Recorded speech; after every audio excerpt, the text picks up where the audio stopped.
right. Let's get it going. Let's get it going. You already know how we start these. You know how we start these. Hold on. Just gotta find it real quick. There we go. Let's fucking go.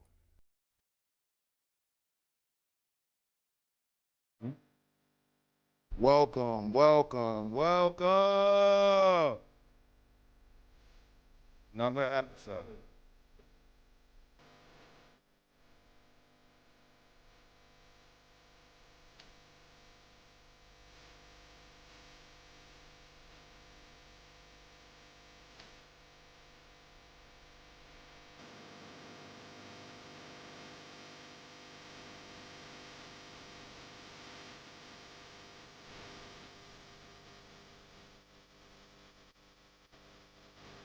Welcome, welcome, welcome to another episode of Hotep History Live. Listen, it's your host with the motherfucking moves. President Hotep Dude, representing Hotep Nation. Huh?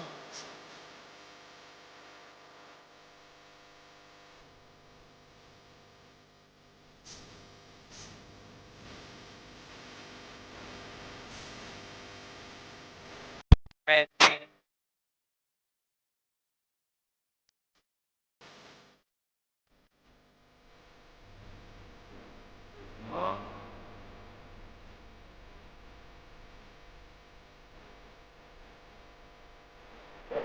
Oh, oh now.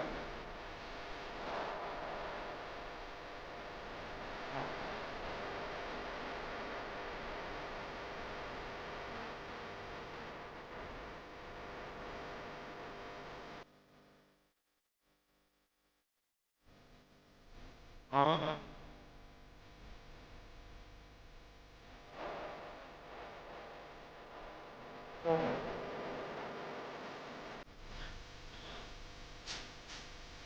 Come on, y'all. Come on in here.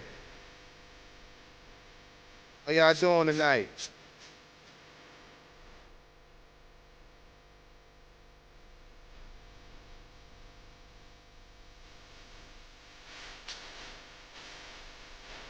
Come on. Man, listen here. How are you guys doing? How are you guys doing? I hope you guys have had an amazing weekend. You know I have. I hope you guys learned something over the weekend. You know I have. So glad to be back, of course. Guys, chat, I want to let you guys know something. I'm really, really dialing in. Really dialing in when it comes to this Hotep history stuff. I want y'all to know. So, at the top, make sure you're subscribing and following on all of the things. Patreon.com/Hotep History, Kick, YouTube, Instagram, me on Twitter, and of course, Hotep History on TikTok. I have been, first of all, working on Hotep History for a while now. I've been doing it for about a year. On and off, I was focused on other stuff. But this year, specifically at the top of this summer, I've really been, dialing in more and more and more, working harder and harder. And I've been able to systemize and streamline a lot when it comes to Hotep history. And I want to give a big shout out to my brand consultant for just like walking me through all of this stuff and being able to help me on the branding and the marketing side, and even a lot of the content side as well. Rashad, shout out to my boy Rashad. He has definitely been instrumental as of like the past week, being able to hit me to certain gems and jewels that he uses to be able to build his brand. So shout out to the things of that nature platform and all of the things that they have going on over there. And then also the people who have just been offering their help. Crystal, she offered to do some research for me for the stream. My man Zyte Clips clipping me up. So I just want to say thank you guys, and you guys like really, really, really are smoking shit for real, for real. So I appreciate all of the people who have been helping Hotep History get to the next level, and God knows we are getting to the next level. Just in this past week alone, we've been able to, as you can see, stream live from Twitter. So shout out to everybody that's on Twitter right now. Shout out to y'all for watching. All of the people that's tapping in. And yeah, so the brand is brolic, as Jesus and Mero used to say. The brand is brolic. I'm extremely excited to continue this journey. I'm learning something new every day, not only with the things that I study, but the business itself. Just learning a lot as I go. My man Steph says, building your wings on the way down after you jump. And that's exactly what's been happening. And I am absolutely excited to just continue to build the wings, continue to grow Hotep History. And listen, I have huge plans for the brand. Nothing that I would ever talk about, right now, but big plans as it pertains to Hotep History. So I just wanted to say thank you guys for all of you, supporting the channel, in the chat, reposting. Make sure you're reposting this, reposting the kick link, the YouTube link, the tweet. Make sure you're pushing this and growing this. That's one thing that I learned from this past conversation that we had with Maj that I'm going to talk about in just a second.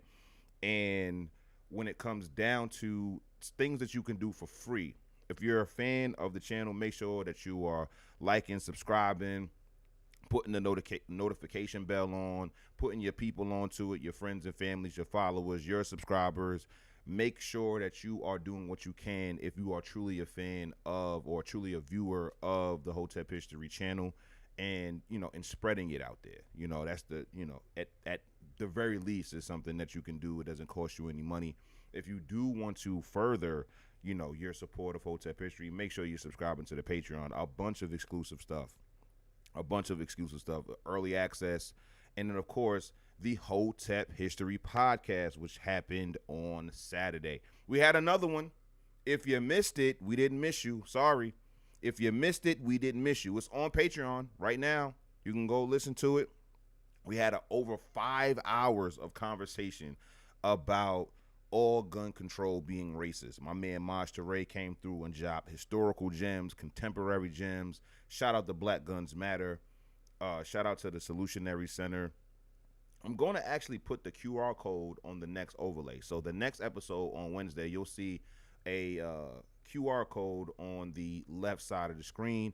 So that way you guys can actually support Black Guns Matter and the Solutionary Center personally. And I implore you to donate. I implore you to shop with the Solutionary Center. They have great resources in there. Firearm instruction, stop the bleed, understanding what imminent threat is. Like, there's so many amazing resources that Maj Toure, Black Guns Matter, and the Solutionary Center provides for people. And when it comes down to actually going to the classes, all of the classes are free. And that's the reason why your donations are extremely important. So Maj came through. We were just talking about, like I said, the history of, gun control in this country, and how from day one it was all about disarming Black Americans. That was it. That was the main objective as to why gun control laws were enacted in this country. They were not worried about anybody else other than Black Americans, okay, when it comes down to, disarming them. And we all know that, keeping and bearing arms is a God-given right. And so it should not be it shall not be infringed on anybody, especially us, especially the ancestors. And the ancestors were not going for it. Okay, every step of the way, Black Americans defied those mandates or those orders, and they kept guns in every corner of their house because they understood the importance of being able to defend yourself, defend the lives of your family, and of course defend your property. So the conversation was super dope. It like I said, it got heated at certain points. People, felt strongly. You had the not gonna say anti-gun, but the pro-gun laws. The people that say common sense gun laws and stuff like that, and people that were advocating for registries and red flag laws. It was a great conversation. It's 5 hours long, And if you guys have those types of jobs where you just want to be able to listen to something, have it playing in the background, if you're somebody who's on the road a lot for their job, the Hotep History podcast is absolutely perfect for you, because not only are you going to be able to pass the time with good conversation, you are going to learn a lot. You're going to learn a lot. You're going to learn a lot. So I'm telling you right now, you definitely want to tap in to the Hotep History podcast, patreon.com/Hotep History. We got Bert out the gate with a $10 super chat. Shout out to my man Bert. Thank you. Another one of the people that's been down since day one. The chat is already going crazy. We got Kari's crib. Yerp. What's going on, Kari? We got my man Rashad in the chat. What's going on, Shad? Vincent already with the emojis popping. Crystal saying, let's go. Yeah, we here tonight. We here tonight. Let me check the other chat, making sure that I'm tapped in with everybody. Everybody. I really do appreciate you guys coming through, man. And, make sure that you stay tapped in with Hotep History. We're not going anywhere. Only to the top. Okay? So we got my man Hotep Memphis saying rest in peace, Dolph. Of course, man. Rest in peace, young Dolph, for sure. We got Hotep Zanthoven with the Men of Order logo. And, of course, my man, Kentucky Ike's wife is in the building. Shout out to the good sis. So, listen, man, got to know how was your day? What was your day? Tell me about your day. I want to hear about your day. We're going to talk about mine. So, you already know. Y'all already know what I did. How did I start my day, y'all? Like, you already know. Woke up, thank God for another day. And then we got right into the physical activity. Doing the push-ups, doing the sit-ups, doing the dumbbells and stuff like that. I'm going to be adding, while I'm talking, another camera soon. And it's going to be able to go focus on the whiteboard on the wall. And that way you might get a little bit of whiteboard action from me, Who knows? Well, I know. You're going to get whiteboard action. Right now on the whiteboard, and we'll get back to my day. Right now on the whiteboard are just the episode topics, and chat. We did them all. We did them all. The cultural and class clashes, Black American cowboys, Black American politics, Black American banking, Black American innovation, the relationship between Black and Jewish Americans. Like, we running through them all. So I got to continue to make more topics, and so I do want you guys to be able to suggest topics. Yeah. Be able to suggest topics. I want to hear from you guys. What do you guys want to hear me teach more about or go more in depth about? So please, if you're a part of the Patreon community, of course you guys get first dibs. Just letting you know, you get first dibs when you're on the Patreon. So what I'll do is I'll create a community post on YouTube, and then I'll create a post on Patreon. So that way you guys can comment and, let me know exactly what you guys want me to talk about. And I'll be pulling from that pool, just throughout the month, throughout the weeks and stuff like that. So just to give you guys just another level of interaction and engagement. So who knows? One of your topics may be picked. And because I'm a very thorough person, more than likely, I'm going to go through all of the topics. Like, outside of the topics, just me not wanting to talk about them, which is kind of rare when it comes to this type of stuff. You definitely will have your topic talked about. Just maybe not first, maybe not second, but I will get to it. So, back to my day. So, yeah, today was filled with Hotep history work.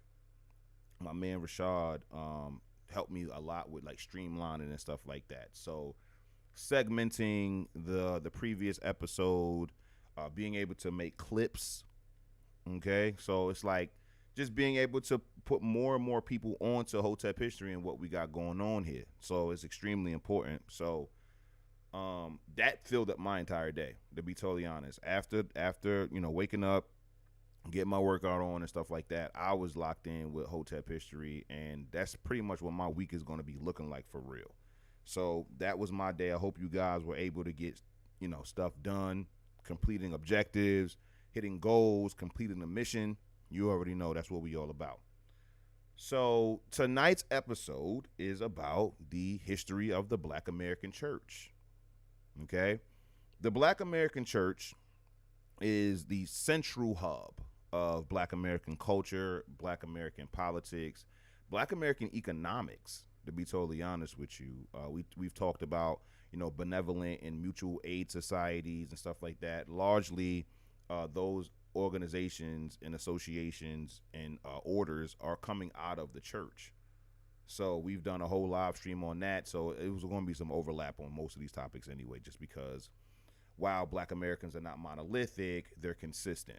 So when it comes to that, the Black American Church has been the center of Black American life for centuries, dating back to, I want to say, like the 17th century. And I thought it was important to be able to delve into that history, learn some key people, read some primary sources, and just get a deeper insight in what the history of the Black American Church was all about. So, yeah. And the final thing about the Patreon, we do vote on topics as far as the live streams. I didn't do a vote for this one just because this is one that has been passed up in the votes. Black American Church, I put that topic in all of the polls, and they kept losing. And I'm like, yo, dog, like the Black American Church is very important. So I was like, listen, we're not going to do a vote for Monday, but we will have a vote for Wednesday. When you subscribe to the Patreon, I'll put the poll up tonight. So that'll give you guys enough time between tonight and Wednesday to figure out what you guys want to hear from me about. And yeah, so the Black American Church, we got a lot, as you can see, we got a lot of tabs up tonight, and this is really just about half of the iceberg. Crystal came through with a lot of good sources, and then I came through with some as well. And so hopefully we'll be able to get through it. Hopefully, it's a lot of information. It's a lot of stuff.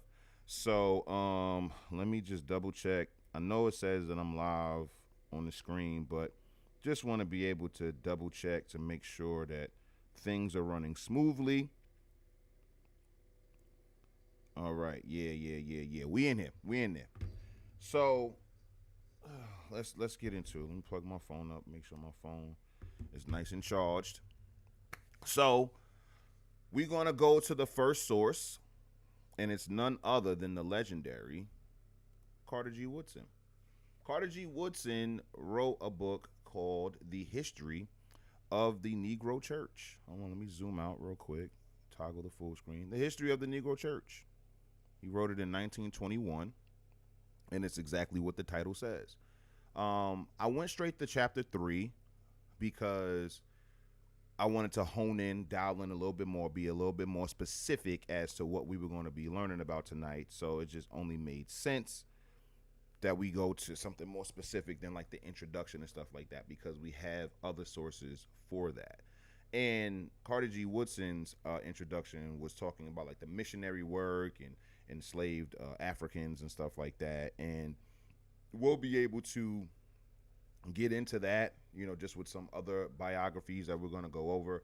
But I didn't want to go too far back to where now we're dealing with, Christian European like missionaries and stuff like that. You know what? No, that's not even it. We have another one. I did bookmark something. See, what I usually like to do is have like at least one or two bookmarks. So let's go to the bookmark first. I know you guys like videos, right? So got the Hotep History live folder. So let's go to this video real quick. That has historic and then we'll get into Carter G. Woodson. Institution in the black community that has historic continuity. The black church has been here, is here, and will be here. How I Got Over is a documentary series on the role a devout faith in the authority of Scripture has played in the black church. From its inception, the primary stream of the black church tradition deeply believed what the Bible had to say about the resurrection of Christ, sin, salvation, justice, and the need for personal transformation. Faith leaders like Dr. Esau McCauley, Lisa Fields, Dr. Cynthia Hale, and Dr. C.J. Rhodes will discuss how this is reflected in the church's music, educational efforts, the arts, and more.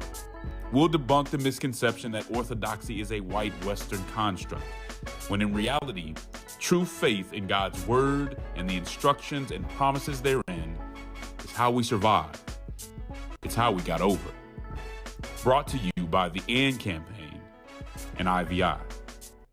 All right, so that was a trailer for a documentary that I've never seen before.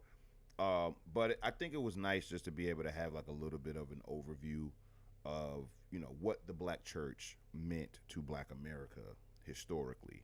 And I thought that was super dope. So now we can get to Carter G. Woodson's book. All right. I am going to zoom in just to make it easier for you guys to read. There we go. Look at that. Now we can all read it together. Okay. So this is chapter 3 of The History of the Negro Church by Carter G. Woodson. All right. Let's read. The new stage reached in the development of religious freedom in America in securing toleration for the evangelical denominations meant the increasing importance of the Negro in the church. Given access to the people in all parts of the country by virtue of this new boon resulting from the struggle for the rights of man, the Methodists, Baptists, and Presbyterians soon became imbued with the idea of an equality of the Negro in the church, although they did not always militantly denounce slavery. Negroes were accepted in these congregations on this basis, and when exhibiting the power of expounding the scriptures were sometimes heard with unusual interest. Such elevation of the blacks by these more liberal denominations, of course, incurred the displeasure and opposition of the aristocratic churchmen to the extent that these liberal denominations could not grant the Negroes as much freedom of participation in the church work as they were disposed to do. In those cases in which Negroes were permitted to preach, they found themselves confronting not only the opposition of the more aristocratic sects, but violating laws of long-standing prohibiting Negro ministers from exercising their gifts. When their ministrations were of a local order and they did not seemingly stir up their fellow men to oppose the established order of things, not so much attention was paid to their operations. When, however, these Negroes of unusual power preached with such force as to excite not only the blacks but the whites, steps were generally taken to silence these speakers, heralding the coming of a new day. This opposition on the part of the whites apparently grew more strenuous upon the attainment of independence. As British subjects, they had more feeling of toleration for the rise of the Negro in the church than they had after the colonies became independent. Very interesting. It's funny how you gained your independence, but now you're still trying to, keep black Americans in this type of box. It's very interesting, very ironic that, and this is the reason why black loyalists, this is the reason why black loyalists even existed, is because slaves in America, they were like, well, if you guys are fighting for your freedom from Britain, why are you enslaving us? That doesn't make any sense. It contradicted their premise, and that is what created so many loyalists. I talk about it all the time. As far as patriots versus loyalists, there were more black American loyalists than there were patriots for that very reason. It was a contradiction. They didn't understand that. So here we go. The attitude of most Americans then, unlike that of some of the British, seemed to be that the good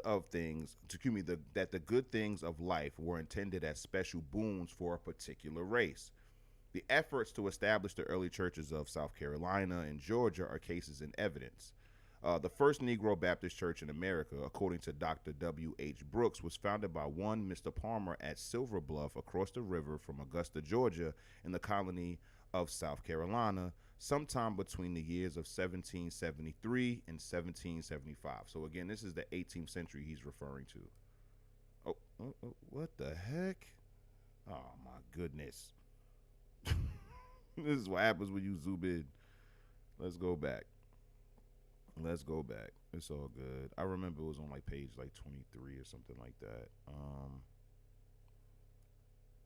Yeah, definitely not early development. So let's go back some more. That was crazy. No, I know it was chapter 3. So, all right. So we in the chapter. So, was it this one? Was it this page? Yeah. Yep. So now page 41, going to page 42. All right. So yeah, just doing that again. Sometime between the years of 1773 and 1775. I know exactly what went wrong. I clicked that page. Yeah.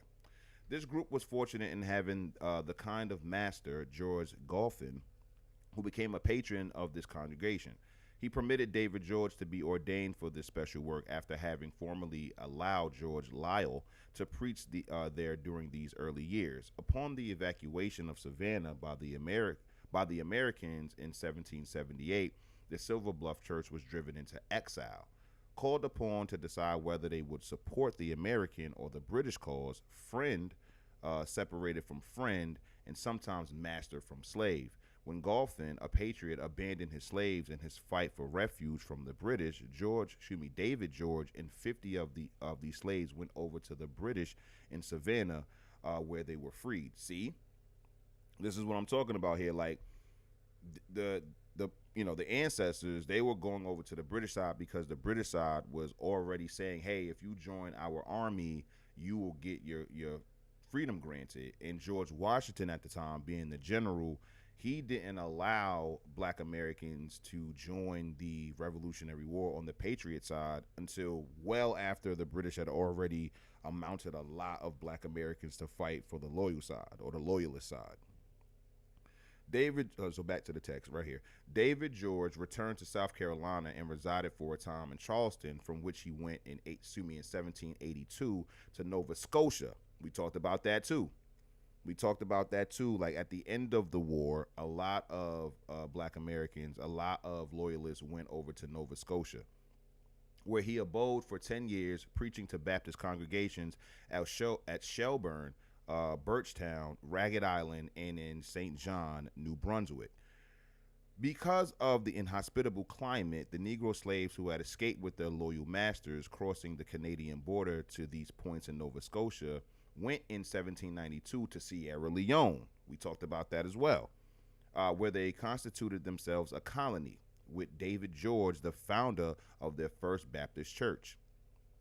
After peace was made in 1783, the Silver Bluff Church was revived under the direction of Reverend Jesse Peter, who, unlike George Lyle, in having departed with his master when, let's go back up to the top, when the British evacuated Savannah in 1782, remained as a slave here in South Carolina to carry forward the work across the river from Augusta in South Carolina. According to Dr. Walter H. Brooks, a portion of this Silver Bluff Church brought into Savannah, Georgia, at the time of the departure of certain Americans to join the British in 1778, took shape as an organized body under George Lyle, who had been the servant of a British officer. It is highly probable that David George and Jesse Peter, who had served these people at Silver Bluff, did not have sufficient influence to secure a permit to preach to them in Savannah, although they did unite with the church there.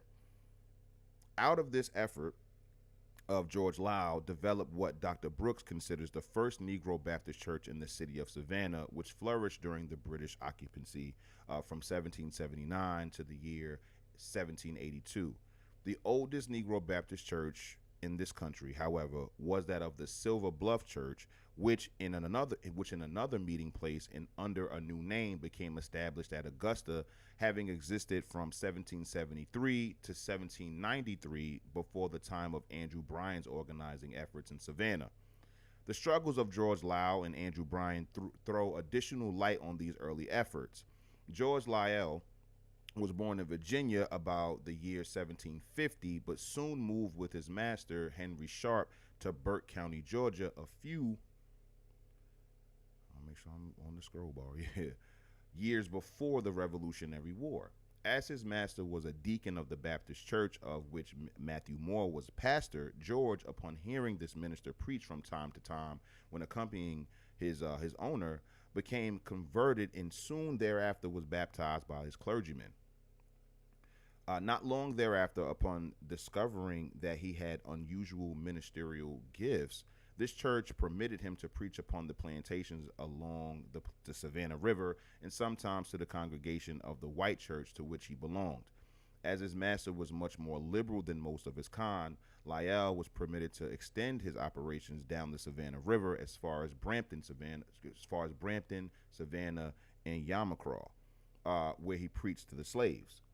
His ministerial work became so important that his master finally liberated him that he might serve without interference, but his work was interrupted by the Revolutionary War, during which his master was killed. So he's cooking shit. So like let me try to curse minimally, because I did curse like super early in the stream, and I have to be mindful of YouTube guidelines and stuff like that. So he was cooking so well as far as preaching and stuff like that he actually gained his freedom.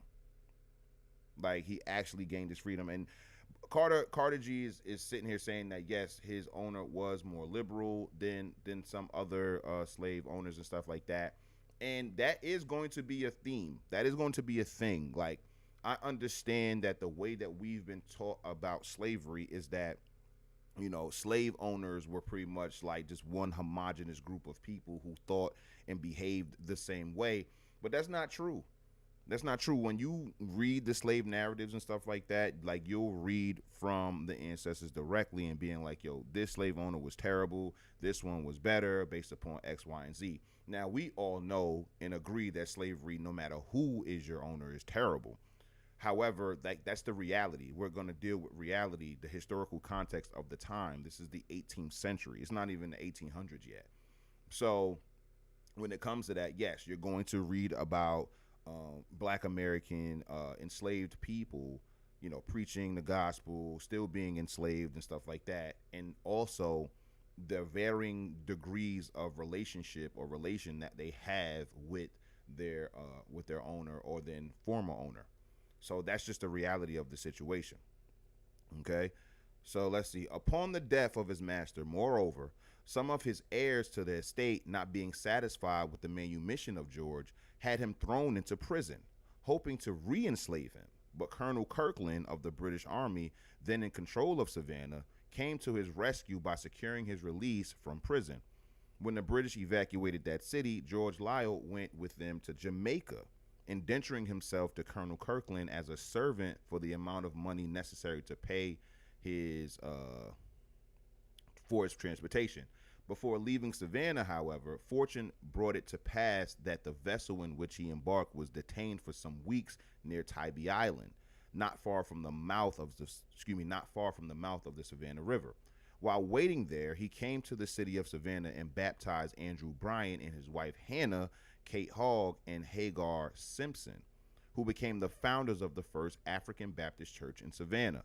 When George Lyell landed at Kingston, he was, upon the recommendation of Colonel Kirkland to General Campbell, the governor of Jamaica, employed to work out the money for which he had been indentured. Upon discharging the debt, he obtained for himself and family a certificate of manumission and was free in 1784 to begin his work as a preacher. So this is similar to how it worked in Virginia in the colonies, is that you would come or have your transportation be fronted for you to come to America, and to pay off that front or pay off that loan, you would be indentured to the person who paid for you anywhere between 3 to 7 years. 7 years was usually the max, and we talked about Hugh Gwynn and Anthony Johnson and how those two court cases pretty much were case law for slavery for life. So a white man, Hugh Gwynn, sued to have John punched for life, and a black man, Anthony Johnson, sued to have another black man, John Kaser, as a slave for life, and they were like 15 years apart. However, before that, it was just indentured servitude in that regard. So he works off his indenture with his trip to Jamaica. After he works that off, pays his debt, now he's free, like officially free, and he works as a preacher. All right, he preached his first in a private home to a small congregation and then organized a church with four men who had immigrated from America, from the American colonies, delivering with power a message of such telling effect as the first dissenter to undertake the establishment of a liberal sect in the midst of communicants of the established Church of England. He soon found his meetings interrupted and himself cruelly persecuted, frequently memorialized for a grant of religious freedom. However, the Jamaica Assembly finally permitted George Lyell to proceed with his work. Okay. Let's see what else we got. Within a few years, he had a following of about 100 communicants, and with the help of a number of inspired deacons and elders, extended the work far into the rural districts. In addition to his ministerial work, he administered the affairs of these various groups, taught a free school, and conducted a business at which he earned his living. At first, this work was largely inspirational, stirring up the people here and there, and many thought it would be a movement of short duration. But becoming convinced that this was the real way of salvation in life, persons adhering to this new creed contributed sufficiently to its support to give it a standing in the community. So that's dope. That's dope. That's the same. What that reminds me of is Reverend William Washington Brown when it came down to getting the charter for the first black bank in America in Richmond, Virginia. Giles B. Jackson was a lawyer, a black lawyer out of Virginia. He was actually, I want to say, the first black lawyer in the Supreme Court. He pushed for Reverend Brown to get the charter for the Black Bank, which is, the fountain of it was the True Reformers Bank, because it's like a long name, but it was based upon the Fraternal Order of the True Reformers. And they gave Reverend Brown the charter for the bank because they thought it was going to fail. So that sounds similar to this, where it's like, oh, this is just going to be a flash in the pan thing, but due to the inspiration and due to how it moved the people, it became a staple in the community. All right. So within a few years, we hear of the purchase for a sum of nearly 155 pounds of about 3 acres of land at the east end of Kingston, on which they built a church. So he bought 3 acres. When success had crowned his efforts in Jamaica, he took steps toward the establishment of an edifice at Spanish Town, which was completed a few years later. The records show, too, that he interested in his cause some men of influence like Mr. Stephen A. Cook, a member of the Jamaican Assembly, or the Jamaica Assembly, who solicited funds for him in England. Of him, Mr. Cook bears this testimony, quote, "He is a very industrious man, decent, humble in his manners, and, I think, a good man. Contemporaries speak of his family life as pleasant. He had a wife and 4 children, 3 boys and a girl. Perfect. 3 boys, 1 girl. That's the perfect right there. You hit the jackpot. You get your baby girl, but then you got 3 strapping young men that you can put to work and carry on the legacy. You dig? That's ideal." Shout out to all the daughters out there. No shade, but you need your sons. You feel me? Let's see what else we got. The chat is jumping too. We're gonna get to the chat in just a second. After I read these 2 pages, we'll get to the chat. He was not a well-educated man, but he found time to read some good literature. And that this is of the time. This is the 18th century, so of course you're going to see that as well.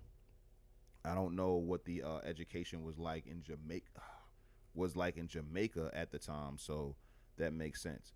The unusual tact of George Lyell was the key to his success. All right, let's see what he got into.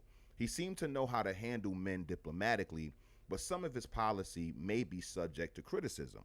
Unlike so many Baptist and Methodist missionaries who came forward preaching freedom of body and mind and soul to all men and thereby stirring up the slaves in certain parts, George Lyell would not receive any slaves who did not have permission of their owners, and instead of directing attention to their wrongs, conveyed to them the mere message of Christ. Okay. His influence among the masters and overseers became unusual, and the membership of his church rapidly increased. No literature was used and no instruction was given until it had at first been shown to the members of the legislature, the magistrates, and the justices to secure their permission. Excuse me, to secure their permission beforehand. Now, all right, so it's a little bit like by the books. He didn't. Okay, so he didn't really want to, preach to slaves or whatever that would be quote unquote breaking the rules by being at the church or whatever. I would have been a little bit more renegade than that. I would have been a little bit tougher. You know what I'm saying? So it is what it is. Like, nah, let them in. They gonna get this word. One of the masters, speaking of the wholesome influence of Lyell's preaching, said that he did not need to employ an assistant nor to make use of the whip, whether he was at home or elsewhere, as his slaves were industrious and obedient and lived together in unity, brotherly love, and peace. Okay, I taking his word for it. You know what I'm saying?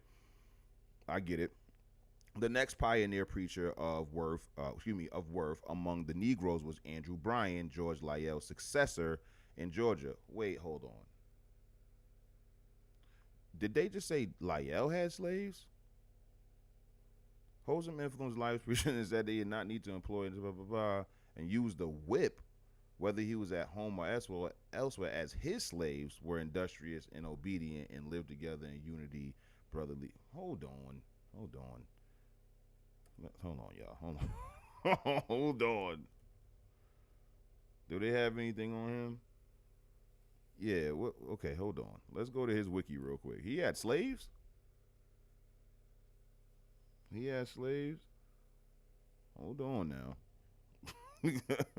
I don't know if he meant his slaves as his slaves in the congregation or like he owned, because he talking about the whip. Hold on now. We know about his background already. Blah, blah, blah. Chose to leave. Blah, blah, blah. Ministry in Jamaica. Hold on. Let me search the word slave.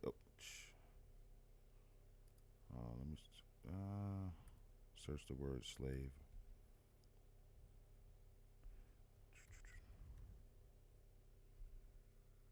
Because that was very interesting. Control F. What's up? Am I tripping? Like, why is the Control F not coming up? Well, it doesn't say that he had slaves, but Carter G. Woodson, he just gonna make that up. He was a slave, born into slavery, preaching to other slaves.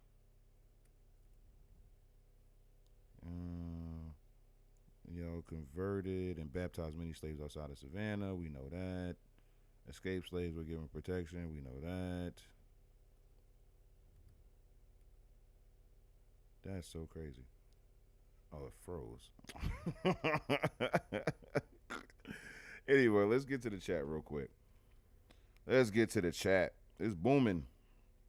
Sammy says, "Good evening, everyone. What's good, dupes? Hoteps to the room. You already know. Hotep to the room. Hotep to all my Hoteps. What's going on, Sammy? Welcome. Can always count on you. Wanted to ask you about a brother named George Lyell. Have you ever researched him? That's crazy." He says, "Wait, you're covering George Lyell right now? Wow, talk about alignment. That's what I'm talking about, Sammy. That's why you here, man. That's why you here, man." He says, "Y'all already talked about the huge Baptist impact he made in Jamaica that eventually led to the first slave revolt named the Baptist War, which was after his death. So now we got to get into that."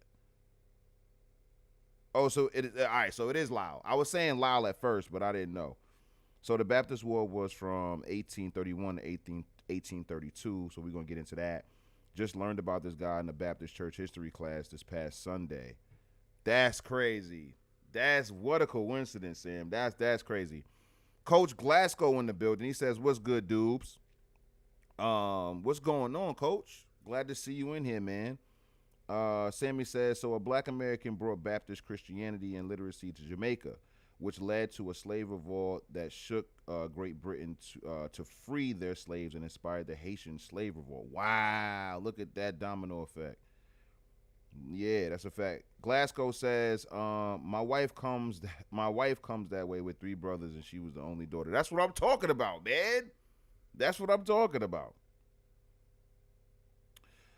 Glasgow says, sorry I've been out of pocket, but I catch up on some of the replays. Yeah, man, absolutely. That's what it's for. That's absolutely what it's for. So I appreciate you tapping in. I appreciate you tapping in, man. So I ain't gonna lie, y'all. I kind of want to go to the Baptist Wars. I want to go to the Baptist Wars. Hold on, we gonna get back to the book because I already know we're not gonna get to everything anyway because we have a lot and it's already 8:45. Okay, let's go to Black Pass. Come on, Black Pass. Yo, I just recently learned that the founder of blackpass.org died, man. Rest in peace. All right. I'm a little scattered, but we gotta do a um quick, rest in peace to him. Yeah, yeah, yeah, yeah, yeah. For sure. Here we go. Yep. Shout out to him. Dr. Quinter Taylor. Okay. Rest in peace to him. I just seen on the timeline that he passed away recently. So definitely want to just say, thoughts and prayers, condolences to his family. We'll read this top paragraph and then get back to it. That's how we're going to push his legacy here. Dr. Quintard Taylor was the quintessential scholar and towering figure in the field of black history. He was author of over a half a dozen books, recipient of numerous awards, a Fulbright scholar, and mentored a number of successful historians. He was also the grandson of the formerly enslaved and the son of sharecropping parents who cherished education. Dr. Taylor often said his own history was wrapped in black history. He would go on to found blackpass.org, the world's largest online encyclopedia on black history. Facts. It started as a simple website where he and his students posted their black history research. 18 years later, it has evolved into the preeminent online site for African American and global black history. Through his relentless dedication to preserving and analyzing the past, Dr. Taylor's work has become a cornerstone of black historical scholarship. So, absolutely, we want to say rest in power to Dr. Quintard Taylor. You've done an amazing job, I literally study at your feet literally every day. I appreciate what you've put on earth and has now left on earth for all of us to continue to research, continue to study, and continue to learn from and be able to add to it. Shout out to everybody who survived Dr. Taylor, including the people who work on this website day in and day out. Shout out to you guys. Big rest in peace to Dr. Quintard Taylor. All right. So, yeah, let's get to the Baptist Wars real quick. Let's get to yeah. Sammy had put something on our radar. Hopefully, is it going to work this time when we click it? No. Oh, unfortunate. But it's all good. It's all good. Let's see. Oh, there's a video involved. Reject cookies. I always reject the cookies. Let's see. This going to have weird ads or something like that. Is it going? So it's not going to play? What's going on? They ain't going to let us watch it? This is whack. What's going on, son? They not going to let us watch it, son? That's wiggity whack, son. All right, we just going to have to do the wiki. We have to wiki it up. Sorry, y'all. I wanted to get a little bit, little bit of context from it. So, what's going on? Why is it saying George Lau? All right, let's go there we go. Ain't got time for that. I can go for that. No can do. All right. What else we at? Do we have anybody in the mentions on Twitter? Want to make sure, because we know we streaming live from Twitter now. You gotta make sure that I'm tapping in with all of the. Yeah, I gotta make sure I'm tapping in with everybody. What's going on, son? Why is it acting so slow? Because if not, we just gonna get back to the book. The Baptist Wars sound extremely interesting, and Sammy put it on our radar, so we got to tap in and see what's going on with it. Um, all right, let's just X out of it. All right, let's just go back to the book. We'll get to the Baptist Wars in a second. Sammy says Lau was very kumbaya, but his followers splintered off a bit and were definitely more willing to shed blood for their freedom in the name of baptism. Okay. All right. So we had black crusaders, huh? All right. So let's get to it. Um Andrew Bryan was born a slave in 1737 at Goose Creek, South Carolina, about 16 miles from Charleston.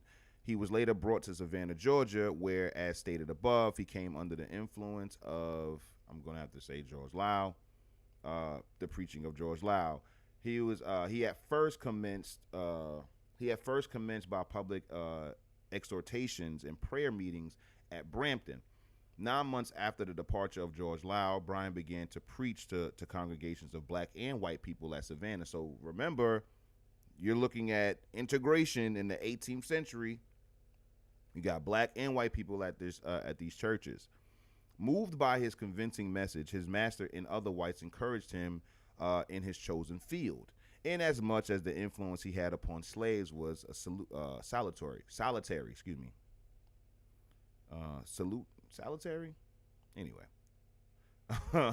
he was thereafter permitted to erect pause on the land of Mr. Edward Davis at Yamacraw, a rough wooden building of which his group was soon artfully dispossessed, as his ministrations were opposed by others who did not like this simple faith. Unusual persecution soon followed. Of course it did.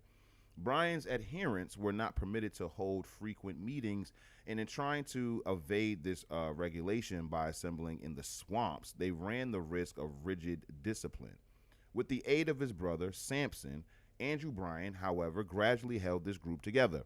At first, it was small, but finally sufficiently large to receive the attention of the Reverend Thomas Burt in 1785, and that of Reverend Abraham Marshall of Keokee in 1788.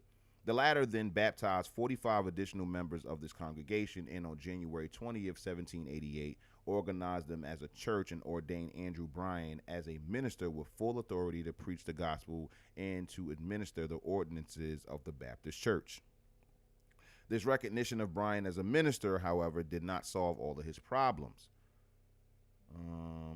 The greater his influence among the slaves, the more the masters were inclined to believe that his work could result only in that of servile insurrection. Of course.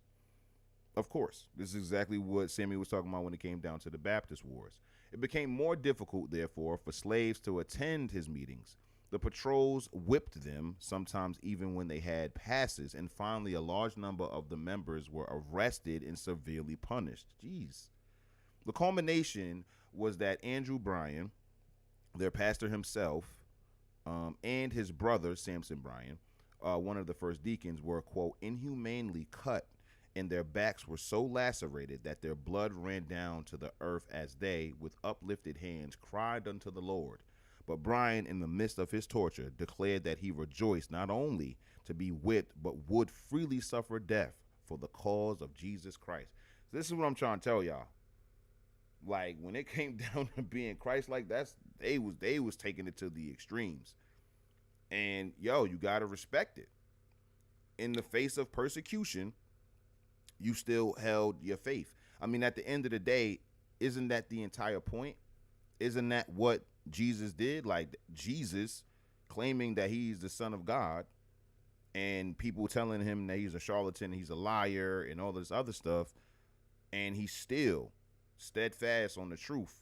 And Andrew Bryan did the same thing. They literally was whipping him. It sounded like to death, and he still stood on his principles as a religious man, as a Christian man. You got to respect that. I'm probably the only one who feels this way. I'm probably weird, but I'm gonna let y'all know anyway. I kind of like that plasticky taste when you drink out of a water bottle. Gotta admit. Sorry, gotta admit it.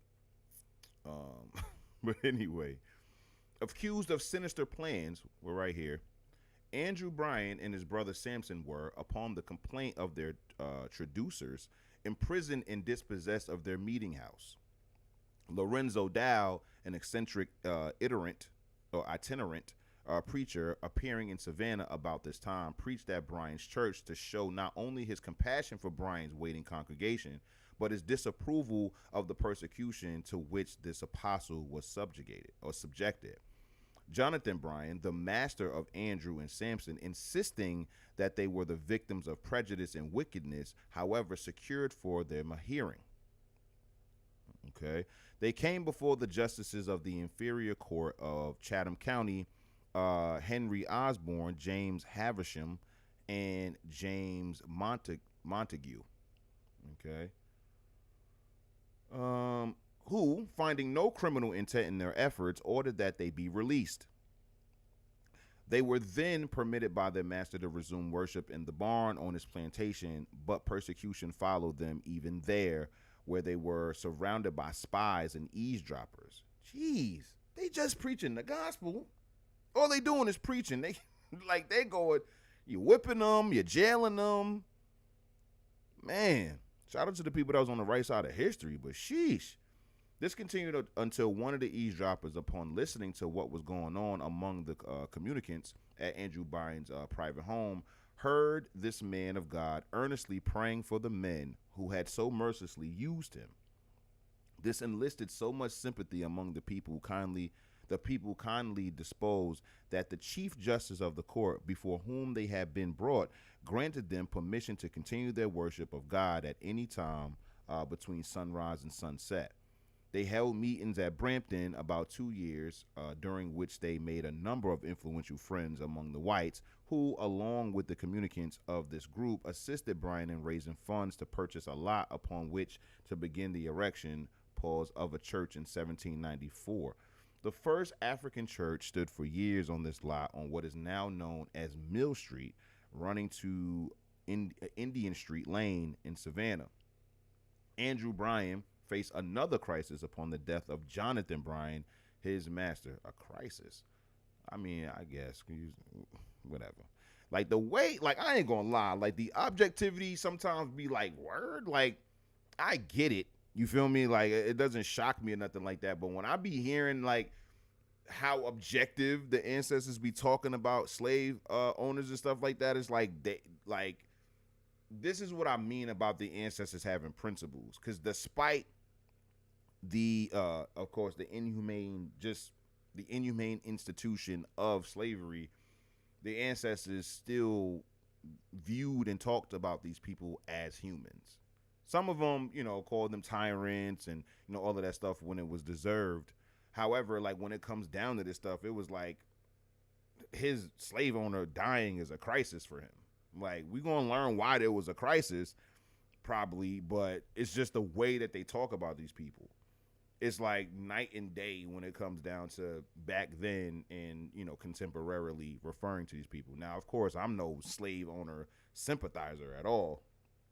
I'm big on the slave revolts and the slave rebellions. Like, hey, man, you chose what you chose. So if you die by that, I mean, that is what it is. Can't be out here enslaving people thinking shit is going to be sweet. Anyway, he succeeded, however, in emerging as a free man, the heirs of the estate having given him an opportunity to purchase his freedom for £50. Fortune prospered him thereafter. No duh. To the extent that he soon bought in Yamacraw a lot on which he built a residence not far from the place of worship. Upon the final division of the Bryan estate, it developed that the church building was still controlled by that family, but the worship of these communicants continued there under the supervision of the whites without serious interruption. The membership had then reached 700.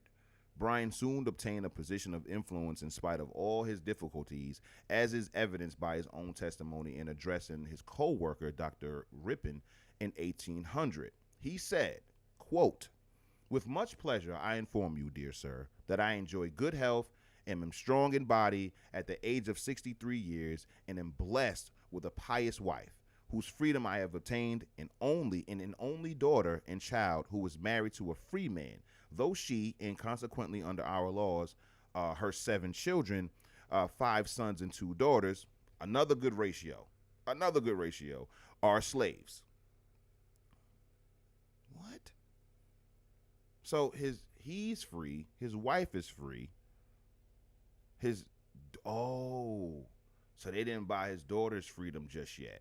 And because the status of you is based upon the status of your mother, the kids were slaves. Because like the father's free, her father's, both of her parents are free, and her husband is free, but she's still enslaved. Therefore, the 7 children are enslaved still. All right. So I mean, it is what it is. I'm not gonna say it's all good, but I mean, I guess that's the law.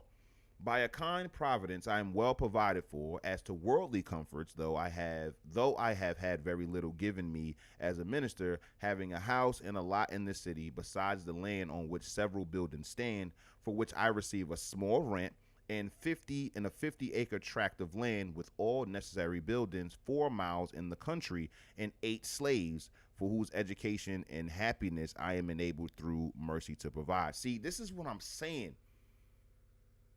These black men had slaves. I'm not reading this wrong. You feel me? Like, I'm not reading this wrong at all. Like, when it comes to this stuff, you'll see the objectivity come from people who also understood that they either had slaves themselves, black people, or they knew black people who owned slaves. That's going to have to be where a large part of the objectivity is coming from. Like, you not tripping the way I'm tripping in 2025 about slavery because you know black slave owners. Because like that's son. He's not like the way he's even describing his daughter's enslavement is like, yeah, me and her mother are free. You know what I'm saying? She my only child. Me and her mother is free, but she, unfortunately, as a young woman, is not free. We haven't paid for her freedom yet. And I ain't gonna hold you. She married now. Her husband should be the one freeing her. You feel me? They got 7 kids together, but he ain't thinking about freeing her. He need to be getting his chips up so he can buy her freedom. But also, I have 8 slaves. Like, yo, man. Oh man, history is so crazy. Just in this page alone, you get a real glimpse of why I love studying history so much. Cause that was super crazy. Like, I'm free, my wife is free, my daughter's not, her husband is, and then my 7 grandchildren are enslaved, and also I have 8 slaves myself, who I pay for their education, and and I'm making sure they're happy and all this other stuff. It's like, yo.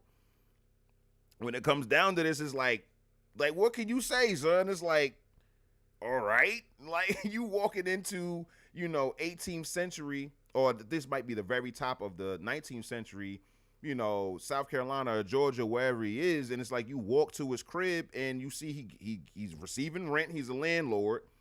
He has a family, but he also has 8 slaves. Like, this is a black man, preaching black man.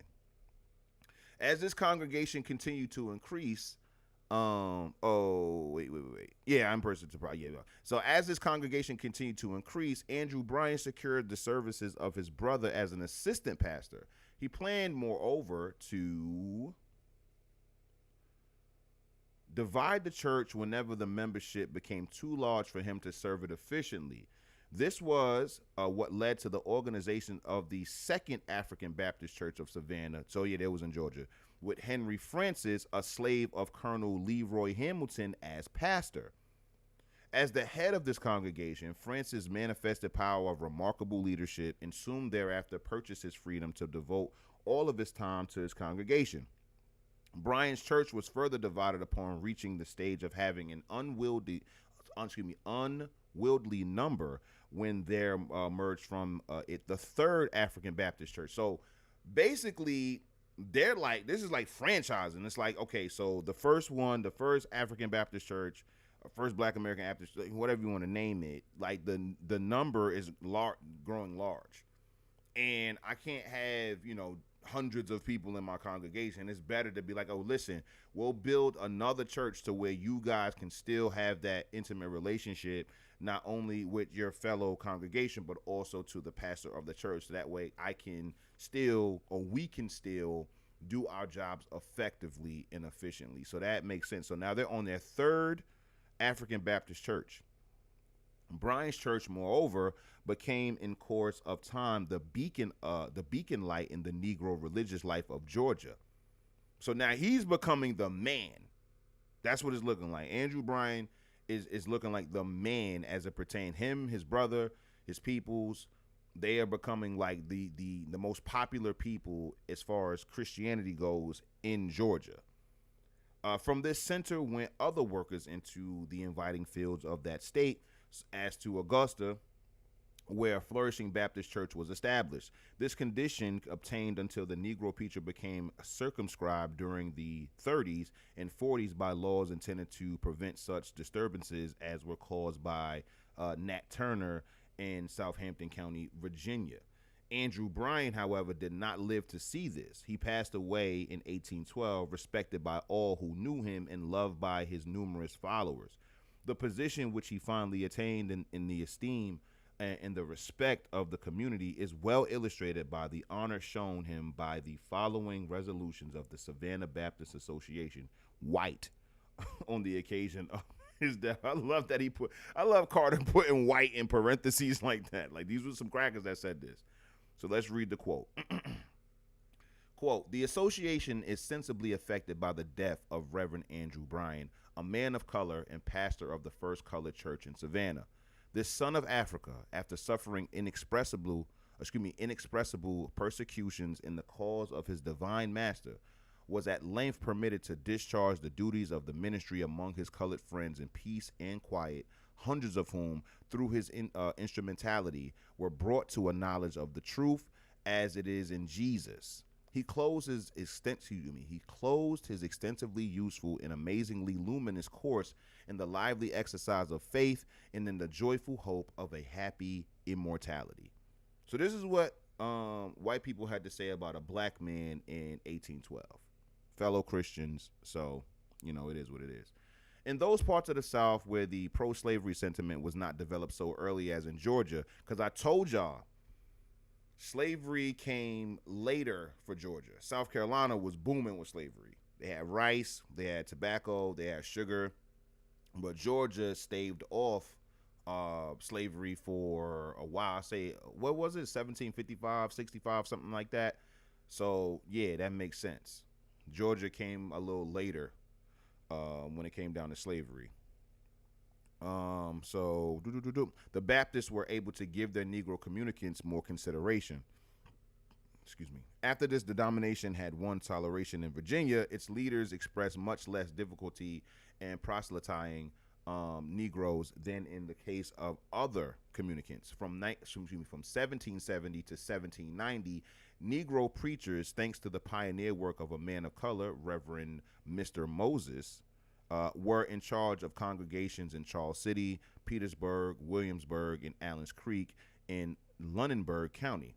In 1801, Gowan Pamphlet of the state was the pastor of a progressive Baptist church in Williamsburg, some members of which could read, write, and keep accounts. William Lemon was about this time chosen by a white congregation to serve at the Pettsworth or Gloucester Church in that state. In Portsmouth, Virginia, a Negro Baptist preacher attained unusual distinction.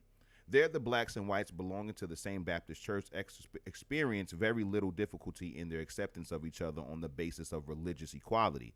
They were constituted a church by the association held in Isle of Wight County in 1789, and after the service of a number of pioneer ministers, the church called one Thomas Armistead. Okay, the church fell into bad hands a few years thereafter and suffered a decline under one Frost, a Baptist preacher who, in the propagation of the doctrines of free will, caused unusual excitement. This did not subdue. Excuse me. This did not subside until he, according to the contemporaries, was stricken by the hand of God. He got smited. He got smited. He got struck down. While looking out for another pastor there, came to this community. In 1795, from Northampton County, a black preacher whose name was Josiah Bishop. Well, he was destined for church. He was destined to be a preacher. He preached with such fervor and with such success that the whites as well as the blacks hung, as it were, upon his words. He easily rallied the scattered forces of the church, revived their spirits, and lifted high the banner of the gospel. So impressed was the congregation with his works that the church gave Josiah Bishop the money with which to purchase his freedom, and soon thereafter bought his wife and eldest son. See, Andrew, he bought his wife's freedom. He didn't buy his daughter's freedom. Josiah bought his son's freedom. It is said that his preaching was much admired by both saints and sinners wherever he went. Quote, as a stranger, says Lemuel Burkett and Jesse Reed in their title, Concise History of the Cahuki Baptist Association. Quote, few received equal degree of liberality with him. They were therefore advised, quote, what's going on with me tonight? Quote, that whereas the black brethren in the church seemed anxious for a vote in the conference, that it would be it would be the best to consider the black people as a wing of the body and Josiah Bishop to take oversight of them, as this church at the time fellowshipped a number of Negroes.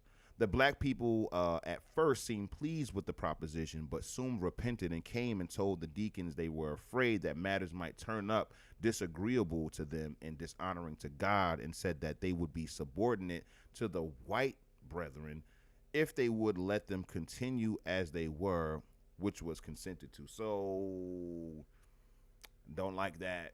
The Bible doesn't say you need to be subordinate to white people. Disagree with that all the way. Let's see. Let's finish this up. Josiah, of course, could not long remain as the pastor of a mixed church in the slaveholding colony of Virginia. After toiling successfully for a short period in that city, he moved to Baltimore, where he helped to promote the cause of the rising Baptists in that city. When his work was well done there, he moved to the city of New York, where during 1810 and 1811, he served as the pastor of the Abyssinian Baptist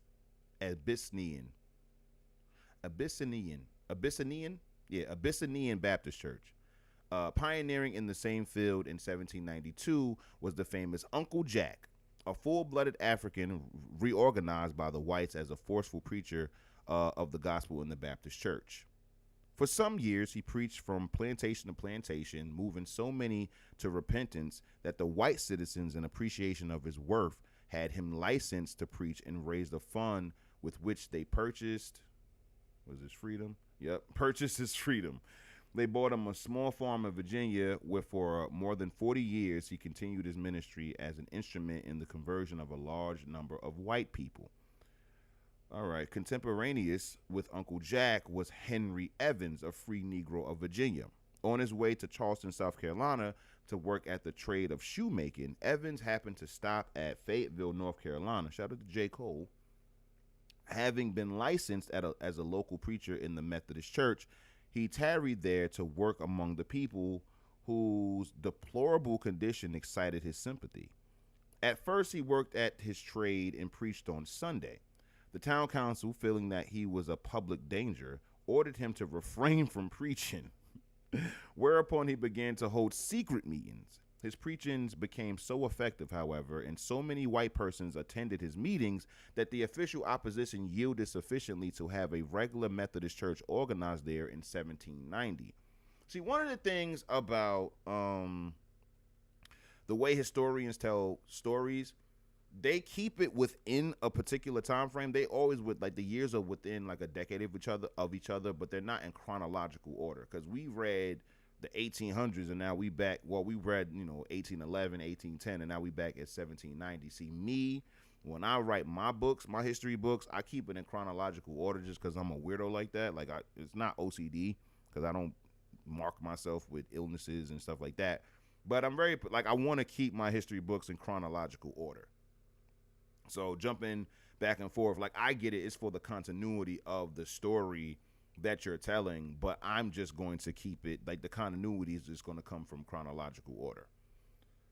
But I do see that in many history books.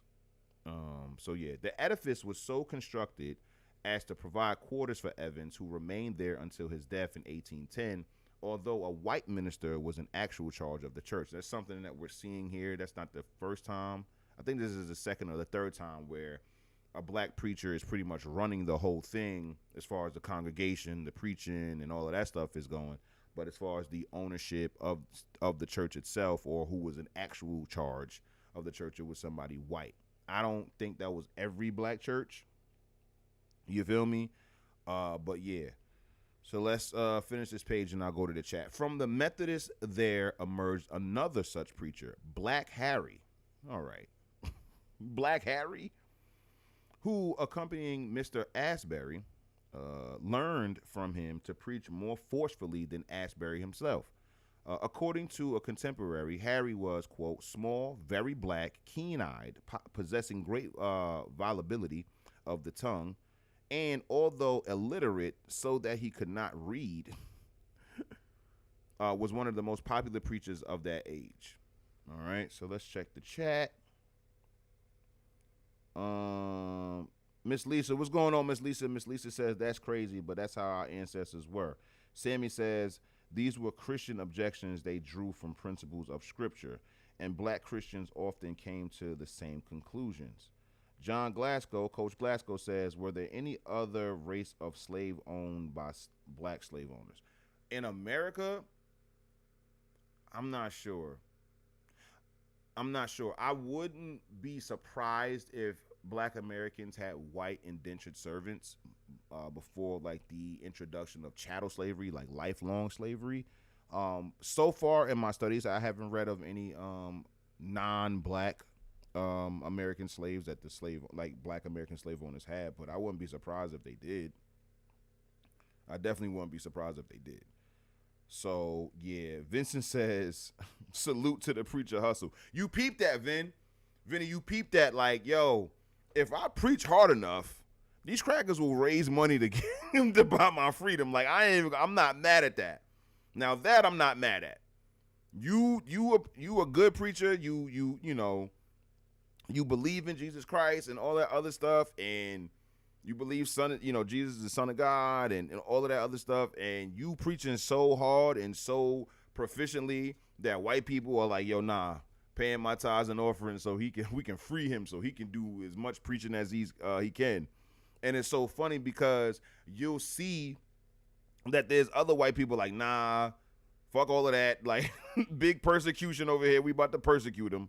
Understand we about to persecute him. So, yeah, you done freed him, but nah, we about to lock him up. We about to do a whole bunch. We about to do a whole bunch. You feel me? So, yeah. So, let's get back to it. Upon hearing Harry preach, Dr. Benjamin Rush pronounced him the greatest orator in America. Wow. Desiring Harry to accompany him in 1782, now we back in the 18th century, Bishop Asbury made the request, saying that the way to have a very large congregation was to give out that Harry was to preach, as more would come to hear Harry than to hear Bishop Asbury. See, this is when you outshine your master at that point. I know that's one of the laws you're not supposed to break or whatnot, but dog, what can you say? First of all, son's name is Black Harry, which is crazy in and of itself. But he preaches so crazy that a man by the name of Dr. Benjamin Rush said that he was the greatest orator in the country. He didn't say the greatest black orator. He said that he was the greatest orator, period. And Bishop Asbury, who was his teacher, had to admit, like, yo, son goes crazy on the pulpit, son. Like, and I'm going to get a larger turnout in the congregation if I bill him as the main person that's going to be there, or at least bill him letting people know that, hey, he's on the marquee. He will be here. I know y'all love his preaching. You feel me? So yeah. On one occasion in Wilmington, Delaware, where the cause of the Methodists was unpopular, a large number of persons came out of curiosity to hear Bishop Asbury. But as the auditorium was already taxed to its fullest capacity, they could only hear from the outside. At the conclusion of the exercises, they said, without having seen the speaker, quote, if all Methodist preachers can preach like the bishop, we should like to be constant hearers. Someone present replied, quote, that was not the bishop, but the bishop's servant that you heard, end quote. This, to be sure, had the desired effect, for these inquirers concluded, quote, if such be the servant, what must the master be? Quote, the truth was, says John Ledman in the, quote, history of the rise of Methodism in America, that Harry was a more popular speaker than Mr. Asbury on almost anyone else in his day. Yeah, Mr. Asbury, Harry was a more popular speaker than Mr. Asbury or almost anyone else in his day, excuse me. In this same capacity, Harry accompanied and preached with not only Mr. Asbury, but Mr. Garrison, Watcoat, and Dr. Coke. Quote, after he had moved on the tide of popularity for a number of years, says John Ledman, he fell by wine, one of the strong enemies of both ministers and people. Jeez, he became a drunk. Man, he became a drunk, chat. He went to the drink. Old grandpa's medicine. And now, alas, this popular preacher was a drunken rag picker in the streets of Philadelphia. Man, damn, Black Harry. You let the wine take you out like that, son? You let the wine take you out? Oh, man. Let's see. But we will not leave him here. One evening, Harry started down the neck. What? Hold on. Pause. One evening, Harry started down the neck below Southwark, determined to remain there until his backslidings were healed. Under a tree, he wrestled with God in prayer. Sometime that night, God restored to him the joys of his salvation. From this time, Harry continued faithful, though he could not stand before the people with the pleasing confidence as a public speaker that he had before his fall. About the year 1810, Harry finished his course, and it is believed made a good end. An unusually large number of people, both white and colored, followed his body to its last resting place in a free burying ground in Kensington. Wow. So, you guys who've never been to Philadelphia, there's a certain part of Philly, right, called Kensington. And right now, Kensington is full of dope fiends, wall-to-wall dope fiends. I'm talking about for miles, just sprawled out in the street on the sidewalk. It's like literally like you're going to I can't even like explain it to y'all for real. Like it is literally, y'all know about Skid Row and the Tenderloin and all other stuff. It's like it's that on steroids. Like it's literally like it's an open air drug market for real. Like it is so much drug activity that like it's hard to even be arrested for selling drugs. Like I'm talking about just wall to wall, heroin addicts nodding off, sleeping in the street, shooting up in the street. Like it's completely crazy. I'm not going to show y'all any footage of it here because that's not really what I want to really talk about. But I find it interesting that Black Harry became a drunk in Philly and then he was buried in Kensington. Like he made his way back, so we're not going to just, have him die as a drunk. But the fact that those two areas, you know what I'm saying? Like, the fact that that area coincides with addiction, that's very interesting. How long is this chapter, Carter? Jeez. Among the pioneer Negro preachers, one of the most interesting was John Stewart. Okay, let's see why he's interesting. He was born of free parents in Powhatan County, Virginia, where he received some religious training and attended a school during the winter, thus securing to him so much mental development by the time of reaching maturity that he could make a living much more easily than some of his fellows. This early training, however, did not seem to restrain him from certain temptations of this life, for in giving away from home to make his career, he fell a victim to bad habits, becoming a dissolute drunkard, drifting here and there. So he another drunk. Oh, man, he another one. Let's see how he turns out. Let's see how he turns out. Finally, he came to Marietta, Ohio, where under the influence of the gospel as it was preached among his lowly people in that center, he was converted and united with the Methodist Episcopal Church. He then became a man of very regular habits and devoted much of his time to meditation and prayer. On a certain occasion, he said, quote, I heard a voice like a woman singing and praising the Lord, while straight from the northern sky, which was filled with a great radiance, came a man's voice saying, you must declare my counsel faithfully. And I found myself standing on my feet, speaking as to a congregation, end quote. He felt that this was a call to preach, but at first resisted the influence, hoping to escape therefrom.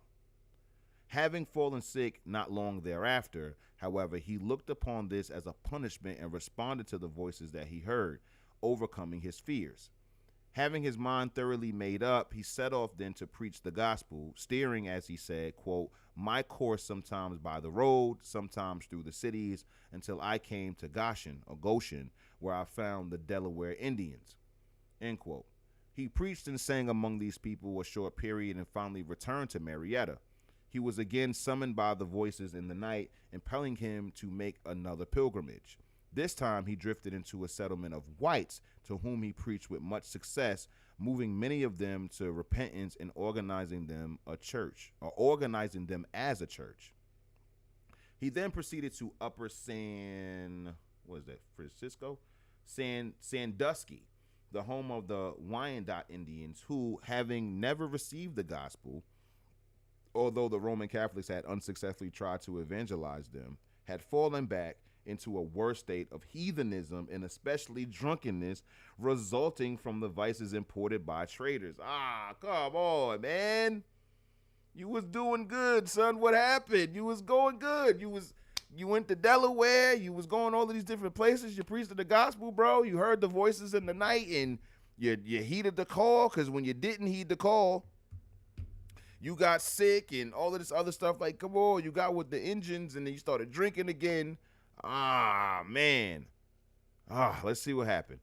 Here he had the opposition of William Walker, the government agent, who did not take well to his message, but on being converted very soon thereafter, Walker gave Stewart, that was his name, John Stewart, less trouble in reaching the Indians. Another great hindrance, however, was the coming of the other white traders who prospered by the liquor traffic that they carried on with these Indians.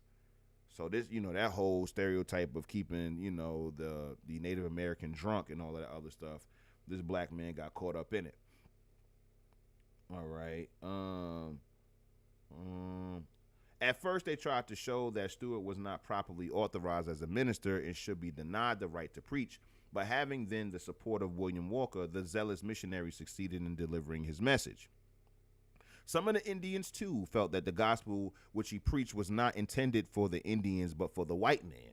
Although Stewart endeavored to show that this boon was for all nations and for all people. He persisted in holding his position, and in the end, success crowned his efforts in bringing about the conversion of all of the prominent chiefs of this tribe. Wow. Okay, so he bounced back. So okay, I get you. I get you, John. It is said that because of this success, his enemies contrived to discourage him. They prepared for an unusually great celebration in accordance with the festive ideas of the Indians, trying to bring them back to their old habits. Becoming discouraged, John Stewart preached his farewell sermon and returned to Marietta. But he came back to Upper Sandusky after an absence of a few months and devoted the rest of his life to work among the Wyandot Indians. Fortunately, he was then filled with enthusiasm, and the word which he preached did not return void. As his mission was then a success, he appealed for help to the higher conference, then meeting at Urbana in March 1817. J.B. Finley was chosen to work in this field. Stewart had planned for a thorough evaluation of these people, including industrial training, which centered around the erection poles of a sawmill and the purchase of a farm upon which he taught agriculture. So again, we going right back. We're going right back to the industriousness of Black American ancestors. So even though they preaching the gospel, it's like, yo, listen, man, you got to work with your hands. You got to be able to build stuff. You got to be able to grow your own food. And so, yes, going right back to the industrial work. That's what I'm talking about. A log structure was soon built for school purposes, and there soon followed Miss Harriet Stubbs, who volunteered to teach the Indians. Subsequent reports show that the work was in good condition in 1822. The religion of Jesus Christ was flourishing, and everywhere the Indians were living upright lives. At this time, however, Stewart's health had failed him, as he had well run his course, having been exposed to all sorts of hardships. He passed away on the 17th of December, his hand in that of his wife. His last words addressed to the sorrowing people about his bed were, quote, "Oh, be faithful." All right. So 9:30. It's 9:30, y'all. Make sure that you guys are liking and subscribing. Make sure you guys are liking and subscribing. Follow me on Twitter. Follow me on all of the platforms up here: Patreon, Kick, YouTube, Instagram, and TikTok. Make sure you guys are following me. Subscribing. Let's see. Kari's Crib says, part-time genius, part-time idiot. This helping lower my idiot time. Vincent says, Buck and the Preacher, movie classic. Oh, that's the name of the book? Name of the movie. Sammy says, Baptist War in Jamaica popped off on Christmas Day and lasted through the next year, 11 days. Backsliding. Christians of yesteryear and today ain't much different. Yeah, man. So this was, okay, let me see how many more pages is left in this chapter. Yeah, it's a lot more pages. I can't stick to this book. We've been here for an hour and a half. Well, almost an hour and a half. So this is, ladies and gentlemen, The History of the Negro Church by Carter G. Woodson. Check it out. You have the ability to download it. Okay? You can download it, have it in your collection. I've had it in my collection for some time. So yeah, this is a great resource. Carter G. Woodson, obviously a legendary historian. He's literally the reason why we have Black History Month. It started as Negro History Week. So shout out to Carter G. Woodson. Rest in peace to the G. Rest in peace to him. Let's get back to it though. We're gonna go to the next source. Let's go to the next one. What we got here? What do we have here? Because I still want to check those Baptist wars out. So what is this? This is the Black Church and Community Organization. Time period 1900 to 1950. So this is this is the 20th century. So we did the 18th and 19th century. We talked about some prominent preachers of that time. Feel free to look these people up. Real quick, I want to see if Black Harry comes up, just because of the name alone.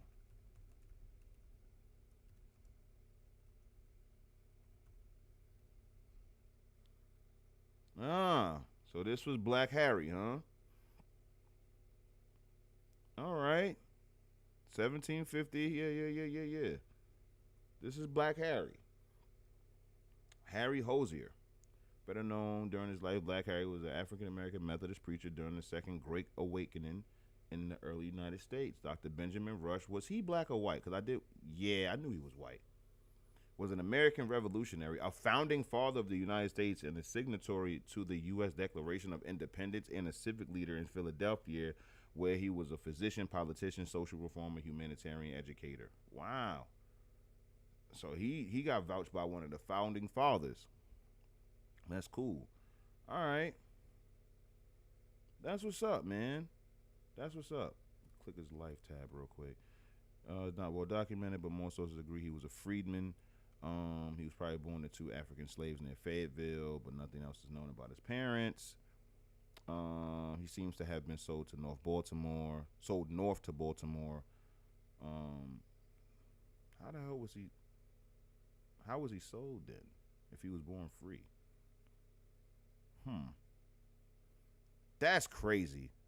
See, that's one of the things that fucked me up. I ain't gonna lie, y'all. That would bother the hell out of me. I was born free because my mama free, and then as I get older, some rando white person just comes and being like, "You, hey, you're for sale. Like I'm selling you." It's like, what? No, no, no, no, absolutely not. Absolutely not. It's like somebody walking up to you today being like, "Yo, you violated parole. You violated parole. You going to prison." It's like, whoa, what? I'm not on parole. What are you talking about? Yeah, you violated probation. You going to prison. Whoa. Absolutely not, sir. Absolutely not. Hell no. Okay, so that's Black Harry. Got you. All right, let's get back to it. Let's see. So this is Black Church and Community Organization. This website is called the History Alive Virtually UA Little Rock Center for Arkansas History and Culture. All right. Gotta cite your sources, people. Introduction. This page seems pretty short. The scroll bar doesn't look that. Yeah, so we good. And look what they got. Look what they got. Primary sources. But anyway, let's get in and out of this. Introduction. The Black Church has been historically one of the most important institutions for African American communities. During the centuries when African Americans were enslaved, deprived of political and civil rights, and legally separated or legally segregated from their fellow white Americans, the Black Church remained the heart of the African American life.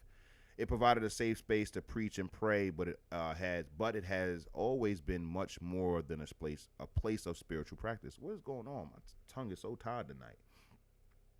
It was a center of education, civil rights struggle, and social activism, but also the center of respite from racial oppression, entertainment, and artistic expression. While historically men served as pastors and political leaders, women became community organizers in their churches. Women became organizers in their churches. In that role, they organized social services from those in need, educational programs for children and adults, or leisure time activities for African American families unwelcome in white-only segregated spaces. So this is going back to what I was telling y'all. Like, the church was everything. It was the central hub in Black American life. Central hub. So it wasn't just, preaching the gospel. Like I said, it was about being able to get more politically inclined, educated, being able to express yourself, and yeah. So I have a resource that Crystal sent me about hymns, and I'll talk about the artistic expression of the church in a little bit. So in this activity, you will analyze a program of a 1930 conference organized by African American women who belonged to an organization known as the Women's Synodical Auxiliary of Arkansas, which was affiliated with the Presbyterian Church. Somebody calling me from Oklahoma. This document illustrates how African American women organized and supported their communities during the era of racial segregation. Note that the conference took place at the Philander Smith College, which is a private historically Black college that exists until today in Little Rock, Arkansas. Oh. Can we look at it? Are we going to be able to check it out? Oh, okay. Okay. It says something about interracial. Can we zoom in on this? Or is it going to be a problem?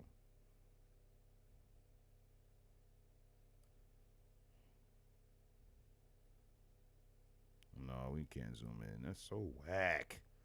That's so whack. All right. Anyway, that's the front page. Oh, so this the program. Okay, this is the program. 9:30. Visit Sunday school. 9:30 a.m. 11 a.m. the sermon by Wesley Chapel. Yo, these names be like stage names, yo. These be like, yo, his last name was Chapel, bro, for real. I mean, it could be. Oh, no. Sorry, I read that wrong. Sermon at the Wesley Chapel by Reverend C.K. Brown. That's what it was. So that's the Sunday morning proceeding. Sunday evening, you have Story Hour by Mrs. Clayton Haley. Sermon at the Wesley Chapel, Reverend W.M. Scott. Okay, so this is a whole conference from Saturday evening. You had the fellowship meeting. I didn't even see that. You had the so it's from Saturday to what, Tuesday? Oh no, Saturday to geez, how long was it? Dang, it was Saturday to Friday. They pretty much did a whole week. That's what's up. That's what's up. They had a whole week giving it up. So what were they talking about? Let's see. Because that's really what I wanted to check out. I wanted to see what they were. So devotionals, personal evangelism study, health talk, better children. Yeah, this is what I'm talking about. Bible hour, lunchroom hour. Then on Monday, they talked about what? Music appreciation. See? Summer poultry problems. So they were solving chicken and turkey and, quail problems. Let's see. Clothing construction. See, this is what I'm talking about. This is what I'm talking about when it comes to the black church, like historical black churches. They are literally doing more than just preaching the gospel. Yo, look, they teaching you how to handle whatever your poultry problems were, like whatever that was. Whatever your poultry problem was, we're going to solve that. We're going to have music appreciation. We're going to talk about health. We're going to talk about better children. We're going to talk about creating and making our own clothes. What else we going to talk about? Vesper, I don't know what that is. A song service, a health film. We're going to watch health film. Let's see, personal evangelism again. What else they was doing? Health talk, what makes a house a home by Mrs. Barracarfer. Bible hour, luncheon hour. You got breads, fancy and plain. Miss Gertrude. Miss Gertrude came through talking about breads. Okay. Clothing, Mrs. Atwood, Mrs. Atwood, Mary Ray, Ella Parker. They was talking about clothing once again. Health talk, better mothers. Okay. And then on Wednesday, they had games and plays for community recreation. Clothing again by Mrs. Atwood and them. Missionary address. Could somebody in the chat tell me what Vesper means? What is that? What is a Vesper? Let's see. Devotionals. Personal evangelism again. Health talk again. Better worship for better living. Okay. And then they had window draperies. They taught you, see, look, man, look what they teaching y'all in here. Right use of pictures. Clothing again. Mrs. Atwood and them, they wasn't playing. Vesper, and then they had a pageant on Thursday. Okay, devotionals and personal evangelism, health talk again, making life count by Reverend Paul Quillen. Bible hour, luncheon hour, better homes, clothing again. So yeah, man, like look what they were doing. This is what the church was doing, fam. They were getting active, fam. They wasn't playing around. They understood the importance, like, yo, we got the minds of the people. We have the attention of the people. Let's use this influence, let's use this impact for the greater good of not just the church, but the community that comes to the church. We're going to teach them about health. We're going to teach them about farming. We're going to teach them about making their own clothes. We're going to teach them about, making life count and being able to live a better life. We're going to teach them about real traditional skills. Window draperies. Why not? Miss Flora came through. Miss Flora Farrell came through and talked to them from 2 o'clock to 2:30 about window draperies. Wasn't too long. Just wanted to put her 2 cents in the game and be like, yo, listen, I'm good at window draperies. That's what we get. That's what I get into. You feel me? Just dope stuff like that. Like it was a central hub for Black America. That's the main point. You learned a lot by going to church. So let's see. So yeah, questions. Who are the women who organized the conference and for whom was the conference organized? What themes and activities did the women cover during the conference? Which of them were religious and which were secular, non-religious nature? What do the themes and activities covered during the conference tell you about these women and lives and choices? Why do you think the conference organizers added on the first page interracial, interdenominational? Well, obviously, for obvious reasons. The public is cordially invited to all evening sessions. How would you characterize the social status of the women who could come to this event in 1930? Were they poor or well off, well educated or uneducated, urban or rural? Very good questions. Very good questions. Okay. So I think that's it for this one.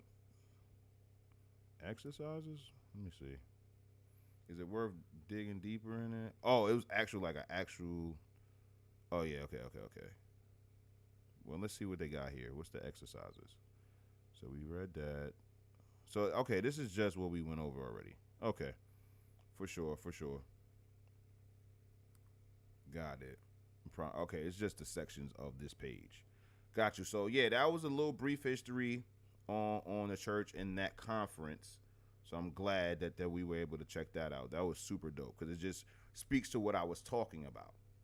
It speaks to what I was talking about as far as what the black church was all about historically.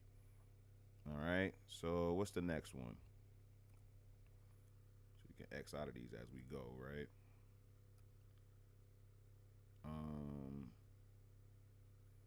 Let me know in the chat if you guys would like these tabs in the description of the video, so you guys can click them and read them yourself. So this one is Cross Street AME Zion Church, with their words being struggle, jubilee, and vision. This is titled "The Origin of the African Methodist Episcopal Zion Church." All right, so we're gonna get into that. I'm gonna try to zoom in for y'all so y'all can read along at home. Hopefully it actually does zoom in. Okay, yeah, there we go. I'll zoom in another smidge for y'all. All right, yeah. So now y'all can read it as well. Let's see the chat. We're gonna get to that Baptist war. I ain't forget. I know it's 9:45, but I ain't. We got to get through these sources. But yeah. And you know what I want to do as well? Yeah. I'll make it happen. Okay, so the African Methodist Episcopal Zion Church began in New York City in 1796. Just as several decades earlier, John Wesley founded the Methodist Church in England in an attempt to remake the Church of England from within. The AME Zion Church grew out of a spirit of reform. Despite Wesley's deep opposition to slavery and his championing of poor and mistreated people, both white and black, not all of his followers remained true to his ideals. Although black people had been accepted as worshipers in the Methodist tradition since it was first brought to America by Wesley and his brother Charles in the 1730s, black Methodists were often poorly treated by their white brethren. The church, by then known as the Methodist Episcopal Church, granted preaching licenses to a few black men, but they were rarely allowed to preach even to other black members of the church. Preaching to white Methodists was out of the question. These black preachers were not allowed to join the Methodist Conference, the church's decision-making body. In many Methodist churches, black worshipers were segregated from white members and were forced to sit in the church's gallery rather than in the main area of worship. Burial rights for black Methodists were also at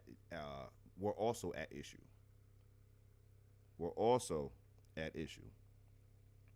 In the late 18th century, two distinct groups of black Methodists, one in Philadelphia and one in New York City, formed their own churches. Both groups initially took the name African Methodist Episcopal Church. The African Methodist Episcopal Zion Church had its origin in New York under the leadership of James Varick, Abraham Thompson, June Scott, William Miller, and several other black men who worshiped at the John Street Church. Most of the leaders of the first AME Zion Church were freemen, but slavery was still legal in New York, and many church members were slaves. So this is James Varick. Okay. By 1801, the group was incorporated as the African Methodist Episcopal Church in New York. For the next 2 decades, they remained affiliated with the white-dominant Methodist Episcopal Church. In 1820, however, the AME Zion leaders voted to leave the Methodist Episcopal Church, and they published their first discipline or rules and regulations for church practice. In 1848, Zion was added to the name of the New York AME Church to honor the name of their first church, as well as to distinguish this group from the Philadelphians, whose first church was known as Bethel. Okay. From its earliest beginnings, the AME Zion Church has been known for its spirit of reform and activism. See? In the 19th century, the church was in the forefront of the anti-slavery movement. Several of the best-known black abolitionists, including Frederick Douglass, Harriet Tubman, and Sojourner Truth, joined the AME Zion Church. Okay? Can we click that? Oh, that's just the title page. Is it about the... No. We're not about to do all of that. Let's stick to what we're doing right now. Okay. Frederick Douglass. Oh, they just citing sources. Okay. Okay, got it. Oh, that was it. That was it. Oh, man. So, yeah, like, again, can't stress enough just how integral the black church was. Can't stress that enough. So let's go to this one here. This is Bishop William J. Seymour, pastor of the Apostolic Faith Mission, 312 Azusa Street, Los Angeles. All right, so William Joseph Seymour was born May 2nd, 1870 in Centerville, St. Mary's Parish, Louisiana.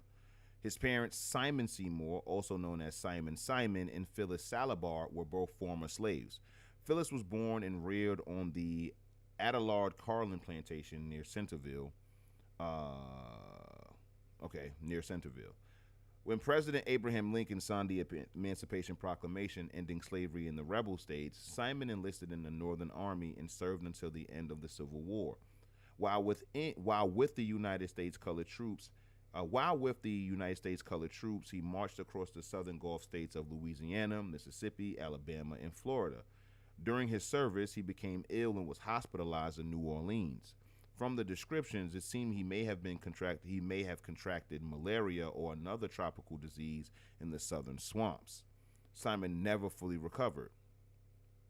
William Seymour, the oldest in a large family, lived his early years in abject poverty. In 1896, the family's possessions were listed as, quote, 1 old bedstead, 1 old chair, and 1 old mattress, end quote. All of his mother's personal property was valued at 55 cents. Oh, man. Even adjusted for inflation, that's not much at all. It's 55 cents. Seymour also suffered the injustice and prejudice of the Reconstruction South. Violence against freedmen was common, and groups like the Ku Klux Klan terrorized southern Louisiana. The young Seymour was exposed to various Christian traditions. His parents were married by a Methodist preacher. The infant William was baptized in the Roman Catholic Church in Franklin, Louisiana, and Simon and Phyllis were buried at a Baptist church. Many accounts of Seymour's life say he was illiterate. This is not true. He attended a freedman school in Centerville and learned to read and write. In fact, his signature shows a good penmanship. Fleeing the poverty and oppression of life in southern Louisiana, Seymour left his family in early adulthood. He traveled and worked in Indiana, Ohio, Illinois, and other states, possibly including Missouri and Tennessee. He often worked as a waiter in big city hotels. In Indianapolis, Seymour was converted in a Methodist church. Soon, however, he joined the Church of God. He joined the Church of God Reformation movement in Anderson, Indiana. At the time, the group was called the Evening Light Saints. While with this conservative holiness group, Seymour was sanctified and called to preach. In Cincinnati, Ohio, after a near fatal bout with smallpox, Seymour yielded to the call to ministry. The illness left him blind in one eye and scarred his face. For the rest of his life, he wore a beard to hide the scars. Yeah, I ain't gonna lie. It's like this, under this beard is ridiculous. Nah, I'm lying. Under this beard is just even more Hotep handsomeness. Sorry. Sorry. I'm not hiding any scars under this beautiful beard, this beautiful mane of mine. You feel me? In 1905, Seymour was in Houston, where he heard the Pentecostal message for the first time. He attended a Bible school conducted by Charles F. Parham. Parham was the founder of the Apostolic Faith movement and is the father of the modern Pentecostal charismatic revival. At a Bible school in Topeka, Kansas, his followers have received the baptism in the Holy Spirit with the biblical evidence of speaking in tongues. Because of the strict segregation laws of the time, Seymour was forced to sit outside the classroom in the hallway. The humble servant of God bore the injustice with grace. Seymour must have been a man of keen intellect. In just a few weeks, he became familiar enough with Parham's teaching that he could teach it himself. Seymour, however, did not receive the Holy Spirit baptism with the evidence of speaking in tongues. So one of the things that I find extremely interesting is that when it comes down to the emphasis of education, just getting your foot in the door was enough.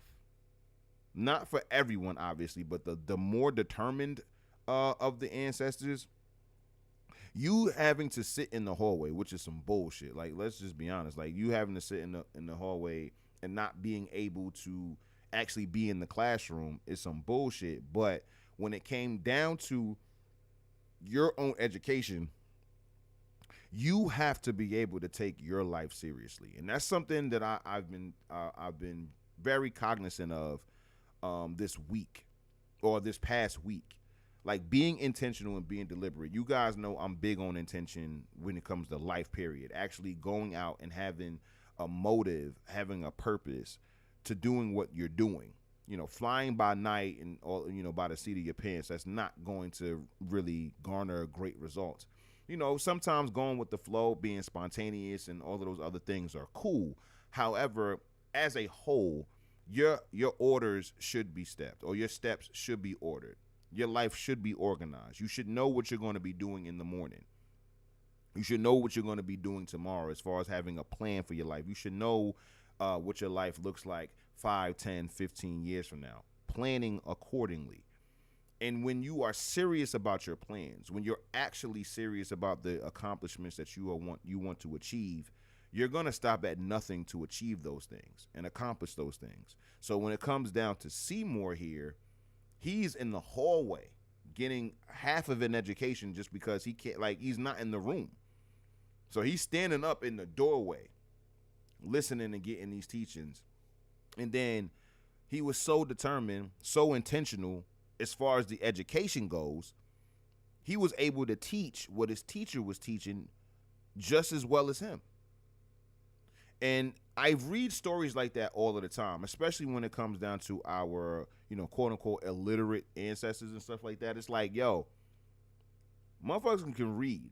Y'all can actually read. And when it comes down to just being able to be successful at particular things, people, our contemporaries, struggle a lot. I'm not going to say more than the ancestors, because that would be crazy. But I do think that the ancestors were way more, like I said, intentional and deliberate and serious about their lives because they understood the stakes. That's one of the things that I do appreciate about the ancestors. The ancestors understood how high stakes their success was. That is, the easiest thing for you to do as a Black American at this time is fail. That's the easiest thing you can do. You have an entire population of people, or a large percentage of the population, looking to persecute you, looking to lock you up, looking to put you in slavery, looking to put you in bondage, looking to, you know, stifle your progress. If you did anything that remotely looked like you wasn't trying to be intentional with your life, you were being idle, you were being a vagrant, you did anything that many people take for granted today, you would more than likely be sold somewhere. You would be arrested. You would be, you know, confiscated as if you were property. And I'm not sitting here saying that that's right, but understanding how high stakes your life is, you're going to be way more intentional about your life. You're not going to waste a minute. You're not going to waste an hour of your life at all, because you know at any given moment all of this shit can go up in smoke. So I'm going to be dead serious. Yeah, I know these motherfuckers got me sitting outside of the classroom and I'm sitting in the hallway, but I'm going to get this education. Yeah, I know I can't read or write, but I'm going to be successful with agriculture, you know, being a doctor, being a lawyer or whatever. Like, I'm going to do everything that I can to make sure that I succeed because of how high stakes it was. One of the things is one of my historical hot takes, and I think I've said this on stream before, is that black Americans as a whole historically work well when they believe that their backs are against the wall. Yeah, when you have people that are going to support you, that got your back, you have a good support system, that's going to help you as well. But when you know nobody is coming to save you, when you know everything that you eat, everything that you wear, everything that shelters you, everything that brings you peace is all things that you've manifested in your life and nothing else, maybe with the help of some outside people, but for the most part, the large majority of the things that you would enjoy in life are coming from your works, coming from your diligence, coming from your, perseverance and resilience, and you being intentional. You are going to approach life with so much. You're going to find purpose. We're dealing with the complete opposite now, where you have all of these different options. You have all of these different reasons that you can, create leisure time for yourself, where you can get lost in doom scrolling on your phone on social media for an hour, 2 hours. Whereas the ancestors, they wouldn't waste a single minute of the day. They would have their days ordered. We just looked at the conference. Now, a conference is a conference. So, it's going to be scheduled and have an itinerary anyway. But even when it comes down to these people's lives, like, nah, I'm working here. And then after I get off of work, I'm doing this. After I finish doing that, I'm going to do that. Like, they are going to continuously be intentional about the things that they're doing because they have objectives in mind. So when you hear me say things, hey, did you get your objective done? Did you complete your goals? Did you complete the mission? That's the reason why I say that, because that's what the ancestors were on. They were all about completing the mission.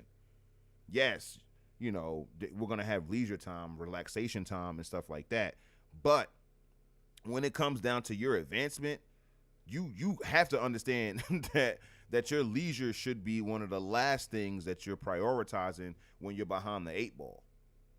Your leisure should be the last thing that you prioritize when you know you got work to do.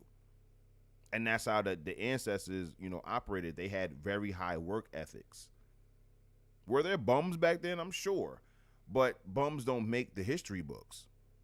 So when it's time to study history, you're going to see some of our best and some of our brightest in the things that they were able to do and how they were able to succeed. So it's just very important for you to keep that in mind. It's 10 o'clock, y'all. Make sure that you guys are subscribing to Hotep History on all of the channels here.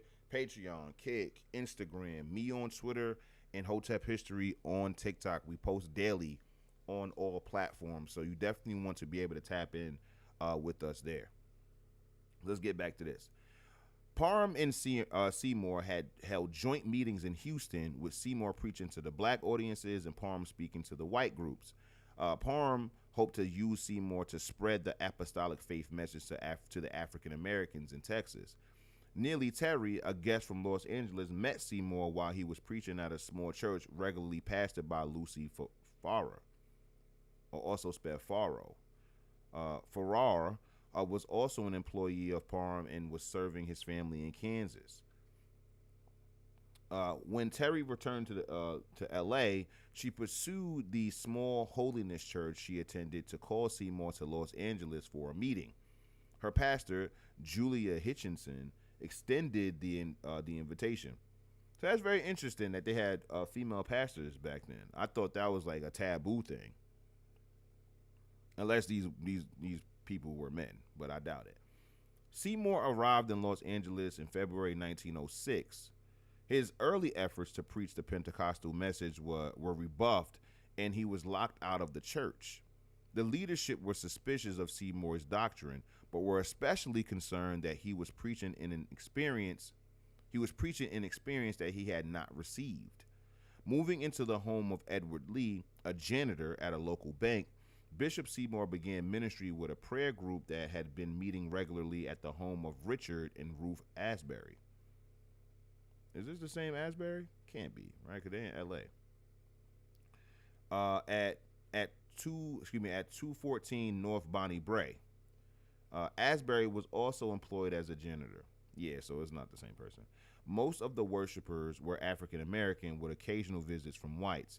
As the group sought God for revival, their hunger intensified.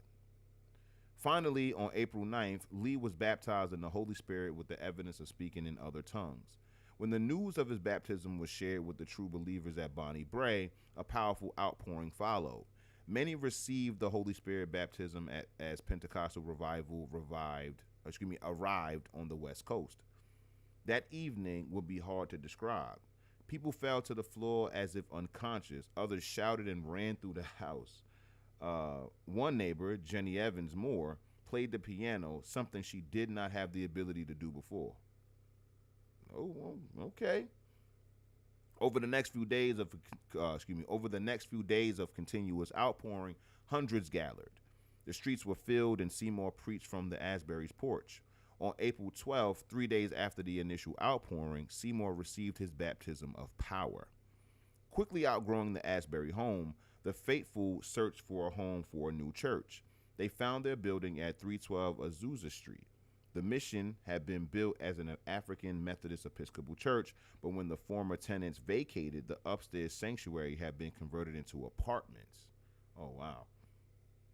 A fire destroyed the pitched roof, and it was replaced with a flat roof, giving a 40 by 60 feet building the appearance of a square box. The unfinished downstairs with a low ceiling and dirt floor was used as a storage building and stable. This downstairs became the home of the Apostolic Faith Mission.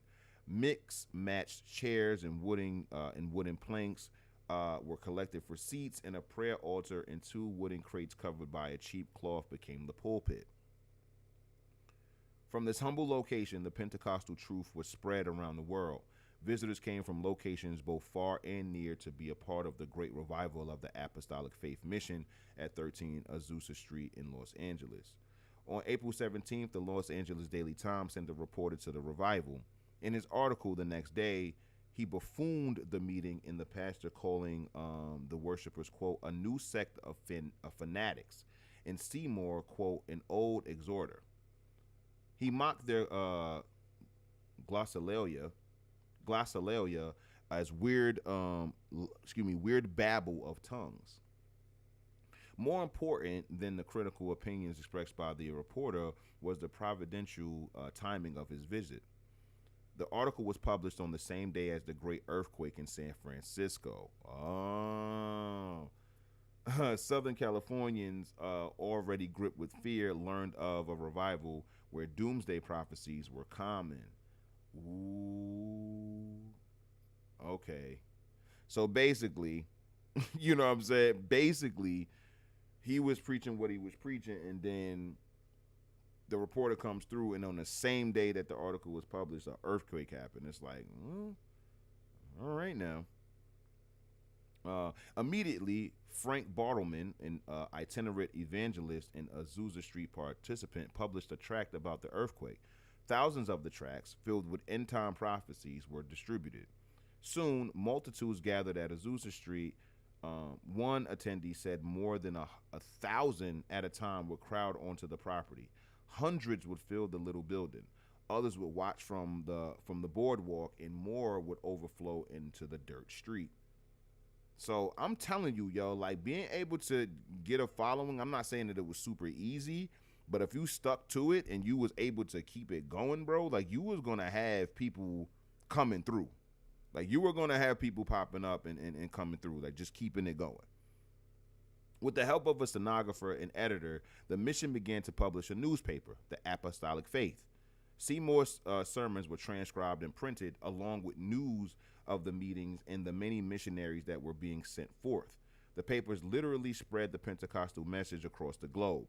Circulation for the little paper passed 50,000. Okay, and then they compiled it, and it's available on their site. Services at the mission were conducted 3 times each day at 10 a.m., noon, and 7 p.m. They often ran together until the entire day became one worship service. This schedule was continued 7 days a week for more than 3 years. That's a lot of church. It was common for the lost to be saved, sick healed, demonized delivered, and seekers to be baptized in the Spirit in almost every meeting. Many of the early leaders of the Pentecostal movement received their Holy Ghost baptism or worship at the Azusa plank altar. In 1906, when there were more lynchings of black men than in any other year of America's history, Seymour led an interracial worship service. At Azusa Street, there were no preferences for age, gender, or race. One worshiper said, quote, "The blood of Jesus washed the color line away." All right, amen. Despite all of the success, the revival faced opposition from without and within. Charles Parham, insulted by the racial composition of the meetings and emotionalism, brought the first major split. Of course, this hater did.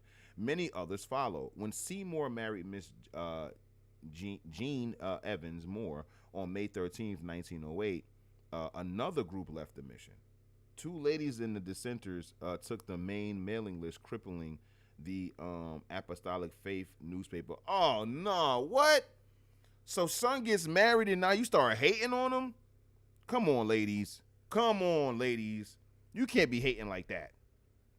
You can't be hating like that. You feel me? I get married and now you want to retract. You don't want to support me no more? It was all good when I was unmarried and I was preaching the gospel, but now I get married to Jean or Jeanne. You feel me? I married Jean and now all of a sudden, I'm leaving and I'm taking all of the all of the mailing lists of the newspaper. Like, those are my customers. Like, what are you talking about? Like, nah, you want to marry Jean, you ain't want to marry me. Nah, tell Jean to come through with a mailing list. It's like, damn, girl. It's like that. Two ladies in the dissenters took the main mailing list, crippling the Apostolic Faith newspaper. That was cold-blooded, son. That was cold-blooded, man. Women could do it to you. I'm trying to tell you, son.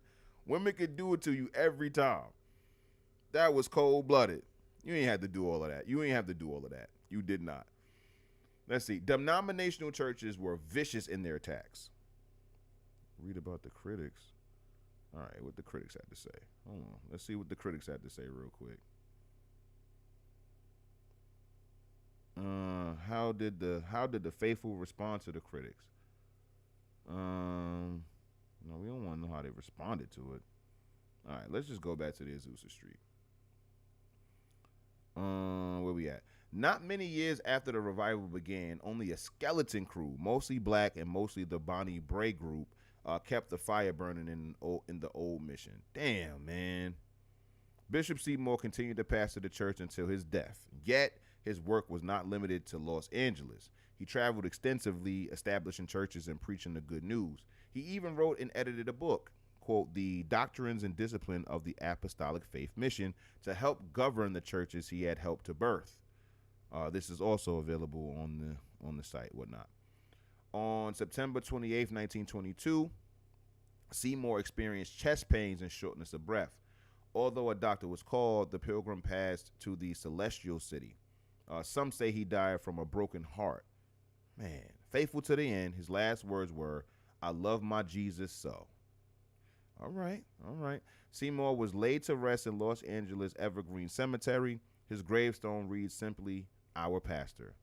After his passing, his loving wife, Jenny, see, I knew it was Jenny, they spelled it wrong, followed him as a minister at the mission. Eventually, the mission was torn down by the city of Los Angeles and the property was lost. But what happened there will never be forgotten. For many years, the pivotal role of Seymour was almost ignored by church historians, partially, no doubt, because he was an African American. This shameful neglect, however, is finally ending as more and more students of Pentecostal history learn of the importance of William J. Seymour's role in the formation of the Pentecostal movement. There we go in bold. One of the first significant church historians to recognize Seymour's importance was Sidney Alstrom of Yale University. In 1972, he said that Seymour was, quote, "the most influential black leader in American religious history." The Assemblies of God Theological Seminary dedicated their new chapel to Seymour's memory in 1998. As the 20th century closed, the Religion News Writers Association named the Azusa Street Revival as one of the top 10 events of the past millennium. Life magazine listed Azusa Street as one of the top 100 events of the millennium, and Christian History magazine named William J. Seymour one of the top 10 Christians of the 20th century. Top 10 Christian is crazy. So yeah, that was William J. Seymour in the Azusa Street story. That was very interesting. That was very interesting. Let me go into the back channels. I mean, you know what? What I can do is, yeah, I'll do that. I'll do that. But that was super interesting. That was super interesting. Go Twitter real quick. Pick up some more primary sources. So what do we got? What do we got? What do we got? What do we got? So we finished that. The origin of the AME Zion, the Azusa Street Church. We can X out of that.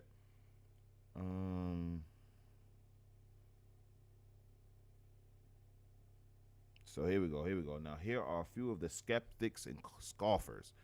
Phineas Brezzy, A. Solger, Alma White. Hold on. Who was that? Oh, I thought she was a black woman at first. I'm like, come on now. All right. Yeah, we ain't gotta go. Okay, Dr. Martin had published. Okay, so yeah. So this entire website is all about the Azusa Street revival. Okay, for sure. Let's learn about Richard Allen. Let's learn about Richard Allen. Now, we covered a little bit of Richard Allen before. All right. But let's just jump back into it, and then while you guys are doing that, I'm gonna read this first two paragraphs, and then I'm gonna look up this other source so we can talk about it. Here we go. Richard Allen was born. Oh yeah. This is still the 18th century. I forgot, but that's all good. It's all good. It's all good. Richard Allen was born February 14th, Valentine's Day, in 1760, enslaved to Benjamin Chew, a Quaker lawyer in Philadelphia. As a child, he was sold to Stokely Sturgis, a plantation owner in Dover, Delaware, where Allen taught himself to read and write. Allen's owner was involved in the Methodist Church and permitted his slaves to attend their services. Allen was also drawn to the church and began evangelizing as a teenager while still enslaved. In 1780, he bought his freedom at a cost of $2,000, approximately $36,364 in modern U.S. dollars. And this is what I'll be talking about, yo. When y'all be thinking that people was buying slaves for like $1, $100, and all this other stuff, just not true at all. Slaves ranged anywhere between $20,000 and $40,000 adjusted for inflation. Okay, by working on his own time over a period of 5 years. He continued his involvement with the church, and in 1786, he became a preacher at St. George's Methodist Church, but was only permitted to conduct segregated sermons. The frustration of segregation and further racial tensions led Allen and more than 40 others to leave St. George's. Okay, in 1787, Richard Allen and Absalom Jones established the Free African Society, FAS. The civic organization drew freedmen, freedom seekers, and Haitian refugees. They assisted people in finding work and homes, provided literacy and financial education, and assisted in community projects. You see, going right back to what the church did for the community. Period. What did they do? Let's see. Finding work and homes, employment and shelter. Provided literacy, teaching them how to read and write, and financial education. They were teaching financial literacy in the 1780s going into the 1790s. 1790s. Black Americans were teaching financial literacy. Amazing, I know. And assisted in community projects. One such event that employed members of FES was the yellow fever epidemic. Doctors promoted the falsehood that African Americans could not contract the illness, and FAS members were hired as nurses, collected human remains, and buried them for the city of Philadelphia. Many of them died of the illness. While they remained friends and colleagues, Allen and Jones parted ways religiously. Absalom Jones established the African Episcopal Church of St. Thomas in 1792 and became the first African American ordained priest. Allen built the Mother Bethel African Methodist Episcopal Church in 1793. The original church was demolished and replaced with a red brick building in 1805 and was completed in 1890. Wait, what?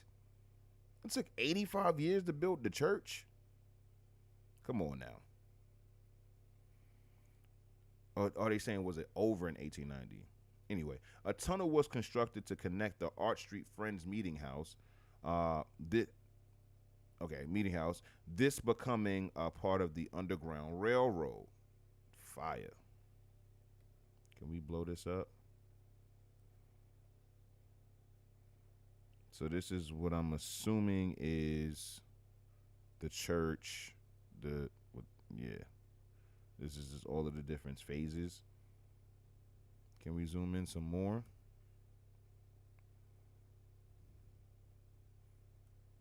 All right, we can zoom in. All right, so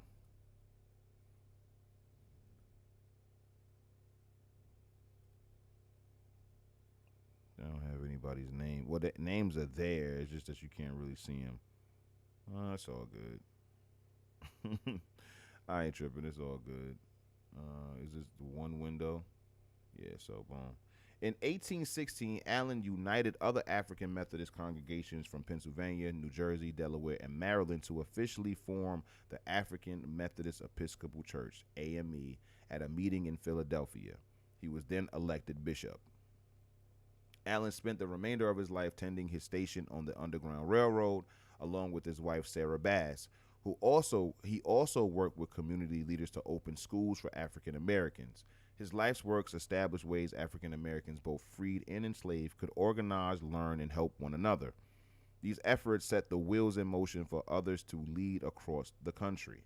Allen passed away at his home on March 26, 1831, and is buried in the basement of Mother Bethel in Philadelphia. Oh, wow. Wow. Yo, I did not know this, G. I ain't know that. Like, I didn't know that. Like, that's crazy. Wow. Tomb. A tomb. Very interesting. All right, all right, all right, all right. So for the last half an hour, let's stay in the 20th century. Oh yeah, this is a book that he wrote. Okay, this is the life experience, etc., of the Right Reverend Richard Allen. He wrote this book. We're not going to go into it just because, like, I think we've got it. I think we've done it. So let's go into some historical practices of the church. So I learned about hush harbors. Hush harbors, the secret and sacred worship of the enslaved.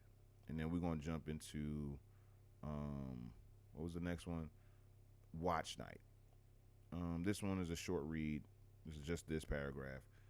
So this is what this is what Hush Harbor was. So here we go. The religious gatherings of enslaved Africans involved both formal worship organized and overseen by slave masters, as well as secret, clandestine meetings held under the cover of darkness. Those enslaved risked being beaten or even killed if caught attending these secret worship assemblies. Great care was taken to avoid detection. Meetings were held in secluded places, woods, ravines, areas with lots of brush to provide cover. These places were known as hush harbors. Some meetings would consist of the enslaved gathering behind quilts or other rags, which were dampened to help muffle voices. The rags and quilts were hung up to reassemble. Wait, the rags and quilts were hung up to reassemble an enclosure. Oh, excuse me, resemble. That's what I was getting up. Were hung up to resemble an enclosure, a tabernacle of sorts. In other settings, those enslaved would form a circle on their knees. The preacher would sit in on their knees in the middle of the circle as well, bending over to talk into a bowl or a tub of water to help muffle sound. Steal Away to Jesus was one of the code songs that the enslaved might use to notify each other of the secret worship meetings. This invisible institution served not only as a time of worship, but also as a time when the enslaved would dream and sometimes make plans to secure their freedom. So even in secret, the ancestors would worship and then use these different meetings or church services to be able to not only praise God, obviously, but also to figure out ways to escape from freedom, to gain their freedom, et cetera, et cetera. So those are hush harbors. Look into that further. Next, we have watch night. Now, I've heard watch night my entire childhood and whatnot. I didn't really look into what it was when I was a kid, so we'll be able to see what's going on. And then after we read this, hopefully it's not such a long read because we got other stuff to get to. It is a day for poetry and song, a new song. These cloudless skies, the balmy air, this brilliant sunshine are in harmony with the glorious morning of liberty about to dawn upon us. Okay, on the night of December 3rd, that's what it was. Watch night was the night where you would go to church before, you would go to church on New Year's Eve and bring in the New Year at church. I knew it was that. I just couldn't remember. On the night of December 31st, 1862, enslaved and free African Americans gathered, many in secret, to ring in the new year and await news that the Emancipation Proclamation had taken effect. Just a few months earlier, on September 22nd, 1862, President Abraham Lincoln issued the executive order that declared enslaved people in the rebelling Confederate States legally free. However, the decree would not take effect until the clock struck midnight at the start of the new year. The occasion, known as Watch Night or Freedom's Eve, marks when African Americans across the country watched and waited for the news of freedom. Today, Watch Night is an annual New Year's Eve tradition that includes the memory of slavery and freedom, reflections on faith, and celebration of community and strength. All right. Watch Night service is rooted in African American religious traditions. During the first Watch Night, many enslaved African Americans gathered to pray, worship, sing, and dance. At the time, enslaved black people could find little respite from ever-present surveillance, even in practicing their faith. White enslavers feared that religion, which was often used to quell slave resistance, could incite the exact opposite if practiced without observance. And that was the thing that I found very interesting, when you have these people being like, yo, this is the white man's religion, and they are using it for your subjugation and all of that. And I get that, because like they had slave Bibles. Let me show y'all that.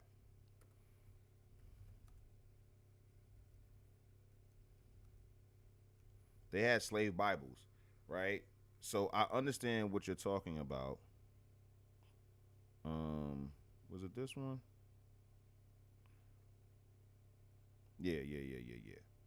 So they had specific Bibles for slaves. Now this one is for the British West Indies, but yeah, select parts of the Holy Bible for the use of the Negro slaves. So I get what they're saying. I'm not denying that. But when it came down to the same Bible, when it came down to the same religion, these same white people were scared that this religion or this book could actually help free or incite or inspire or motivate black Americans to free themselves from slavery based upon the same religion. So it's like it contradicts itself. It goes back and forth. All right, so here we go. White enslavers feared that religion, which was often used to quell slave resistance, could incite the exact opposite if practiced without observance. They wrote laws that restricted worship in large gatherings, such as that in 1848, Georgia Slave Code, quote, no person of color shall be allowed to preach, to exhort, or to join in any religious exercise with any persons of color, either free or slave, there being more than 7 persons of color present. So, yeah. Despite these laws, enslaved people sought to exercise their own religious customs, including Christianity, Islam, and indigenous faith practices reflective of the homes from which they were stolen. They convened at praise houses on plantations or secretly gathered in the woods, where they practiced their faith under the protective cover of the trees and brush in what became known as hush harbors. There we go. As Charlotte Martin, a formerly enslaved woman from Florida, recounted, quote, the plantation owner would not permit them to hold religious meetings or any other kinds of meetings, but they frequently met in secret to conduct religious services. Charlotte's own brother was beaten to death for participating in such secret worship meetings. But enslaved people persisted in their faith practices as a form of resistance and freedom. So it's like, which one is it? You feel me? Which one is it? It is religion being used to enslave the people, or is religion being used to free the people? And you'll have somebody saying that both can be true at the same time, and yeah, you will be right.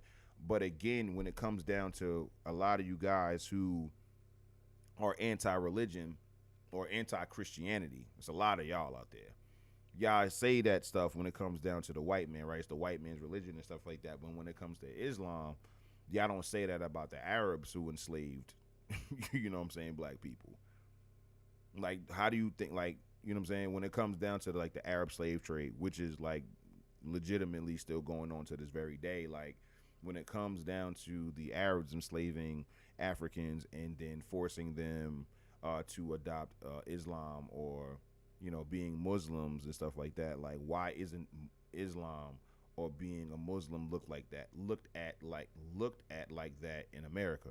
As a matter of fact, if I'm not mistaken, a bunch of Muslims are like slaughtering a bunch of Nigerian Christians right now in Nigeria. Like thousands, like by the thousands.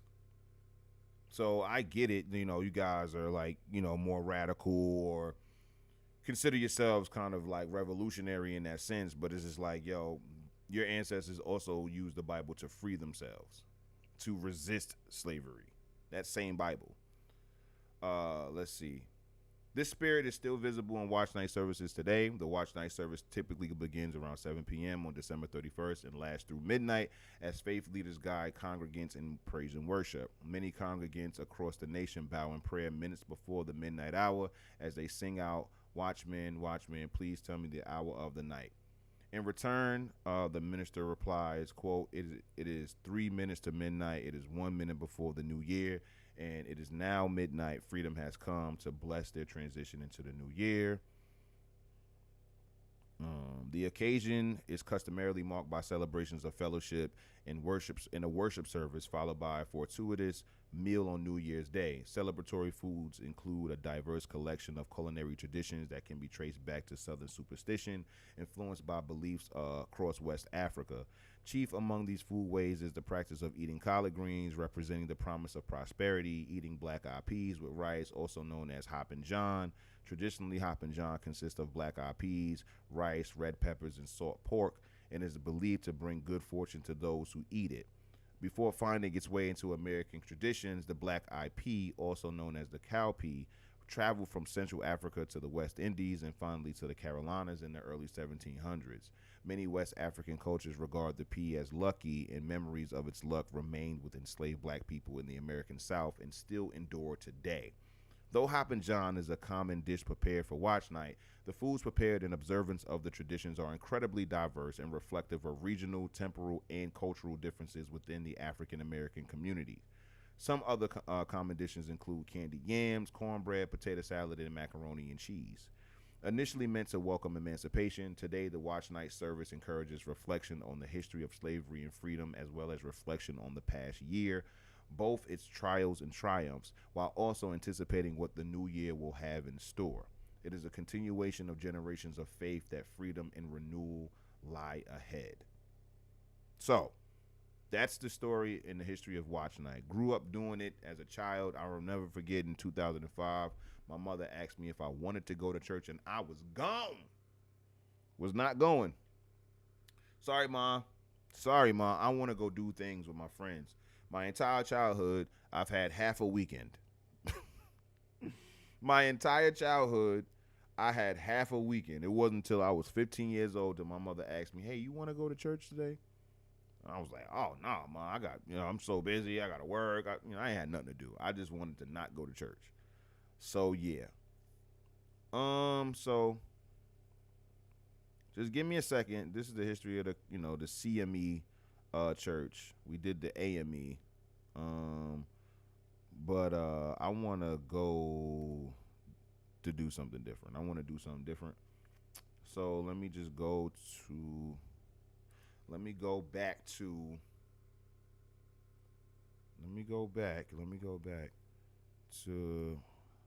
my primary source list All right. Whoop, whoop, whoop, whoop, whoop, whoop. Man, we talked about that. Hold on. It's something else. It was another book. It was another book. But one of the things, yeah. Hold on, we getting there. We getting there. There we go. My first ride in the Phantom was with my homie Lil Wayne.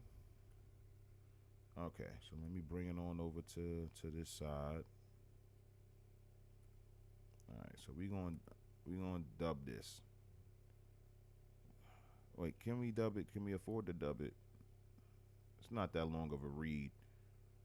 It's not that long of a read. I can get it done. I can get it done. All right, let's do this real quick. We're gonna do this real quick. Um, let's see. The Christian Methodist Episcopal Church familiarly. I don't know what it is with that word. Familiarly, familiarly. Yeah, familiarly known as the CME Church, was organized December 16th, 1870 in Jackson, Tennessee by 41 former slaves of the Methodist Episcopal Church, South. Okay, composed primarily of African Americans, the CME Church is a branch of Wesleyan Methodism founded and organized by John Wesley in England in 1738 and established in America as the Methodist Episcopal Church in 1784. As such, it is a church of Jesus Christ adhering to the basic tenets of historic Methodism, welcoming into its fellowship any and all desiring to, quote, flee from the wrath to come and be saved from their sins. It holds that Jesus Christ is the incarnate Son of God, whose life-teaching, sacrificial death on the cross and glorious resurrection from the dead reconciled humankind to God, overcame sin and conquered death, procuring thereby eternal salvation to all who believe. The CME Church believes, I know him. I actually know a few of these faces. I just can't. I know their names is under there, but yeah. Anyway, the CME Church believes that the Holy Spirit is God's continuing presence in the world, empowering the church to preach the gospel of Jesus Christ and fulfill its mission of saving and serving all mankind. Basic to the faith of the CME Church is the conviction that the Bible is the inspired word of God. Okay, containing all things necessary for human salvation. Presently, the church reports approximately 800,000 communicant members in the continental United States and 14 African countries, including Nigeria, Ghana, Liberia, and DR Congo. The CME Church came into being in the tumultuous aftermath of the Civil War and throes of Reconstruction. Beginning in 1619, the enslavement of Native Africans captured in their homeland and transported to America under horrendous conditions known as the Middle Passage became integral to the American way of life. By the 19th century, chattel slavery, especially on the cotton, cane, and tobacco plantations of the South, had become the, quote, peculiar institution. Despite the principles and precepts of Jesus Christ, however, the Christian churches of the South not only approved and advocated slavery, but even accepted it in their midst.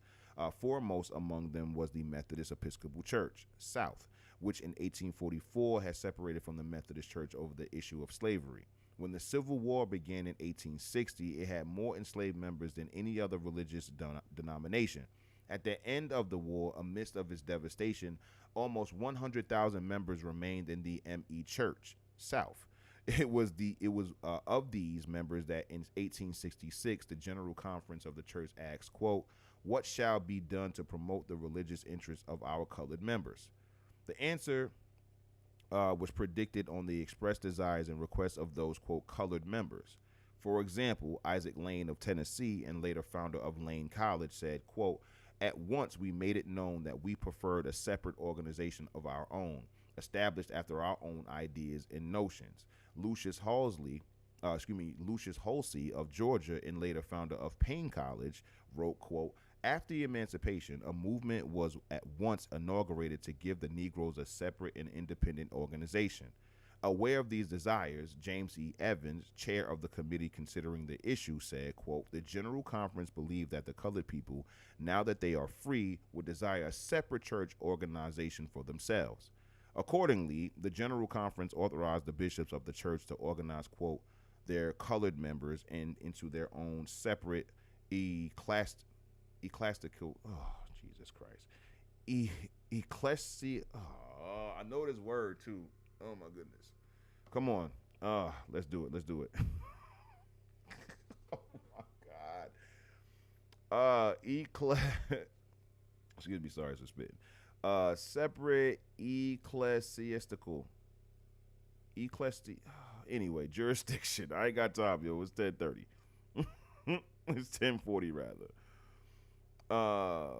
Between 1866 and 1870, the bishops carried out the dictates of the General Conference. In May 1870, they reported that all necessary and legal steps had been taken to organize a separate church the following winter. So it was that those 41 former slaves gathered in Jackson in 1870 were duly elected and properly authorized to organize their own separate and independent colored Methodist Episcopal Church, changed to Christian Methodist in 1954. They elected William Henry Miles and Richard H. Vanderhorst as the first bishops. The CME Church is organized into 11 Episcopal districts, 9 in the continental United States and 2 on the continent of Africa. Each Episcopal district consists of geographical regions presided over by a bishop elected by the General Conference. Several connectional departments under the authority of a general secretary carry out the ministers of the church, such as Christian education, discipleship, evangelism, and missions. Its theological school is Phillips School of Theology, which is a part of the Interdenominational Theological Center located in Atlanta, Georgia. The CME Church sponsors 4 liberal arts colleges: Lane College, Jackson, Tennessee; Payne College, Augusta, Georgia; Miles College, Birmingham, Alabama; and Texas College, Tyler, Texas. The connectional headquarters and publishing operations of the CME Church are located in Memphis, Tennessee. Oh, look at the chat helping me out. Ecclesi, man, y'all better leave me alone, man. I'll get it on my own, man. Ecclesiastical, is that what it is? Ecclesiastical. All right, I was thinking too hard. Ecclesiastical. Okay, got you. See, come on now. You know I'm a master reader of this joint. You feel me? I know how to get these words done. I gotta get them done. All right, ecclesiastical. It was just my tongue was a little tied. That's all. That's it. That was all. All right. So the final thing that we're gonna get into here, unfortunately, because of YouTube and the copyright strikes and stuff like that, I can't play any music. But this is a hymnal book. And the reason why I wanted to end on this is because when it comes down to a lot of Black American talent, right? Your Tina Turners, your Whitney Houstons, you know, a lot of our like big talent, Aretha Franklin, a lot of them come from the Black church. As a matter of fact, you'll have a lot of people today tell you that we don't have those type of like sing from the diaphragm type singers that can project their voices without a microphone, like, because a lot of our singers today are not coming from the church. Like, think about Whitney Houston's voice, fam. Think about her legacy as far as her music. Those origins start in the church. And if you grew up in the Black American church, especially in the 80s and 90s, in early 2000s, you know about legendary singers. You know what I'm saying?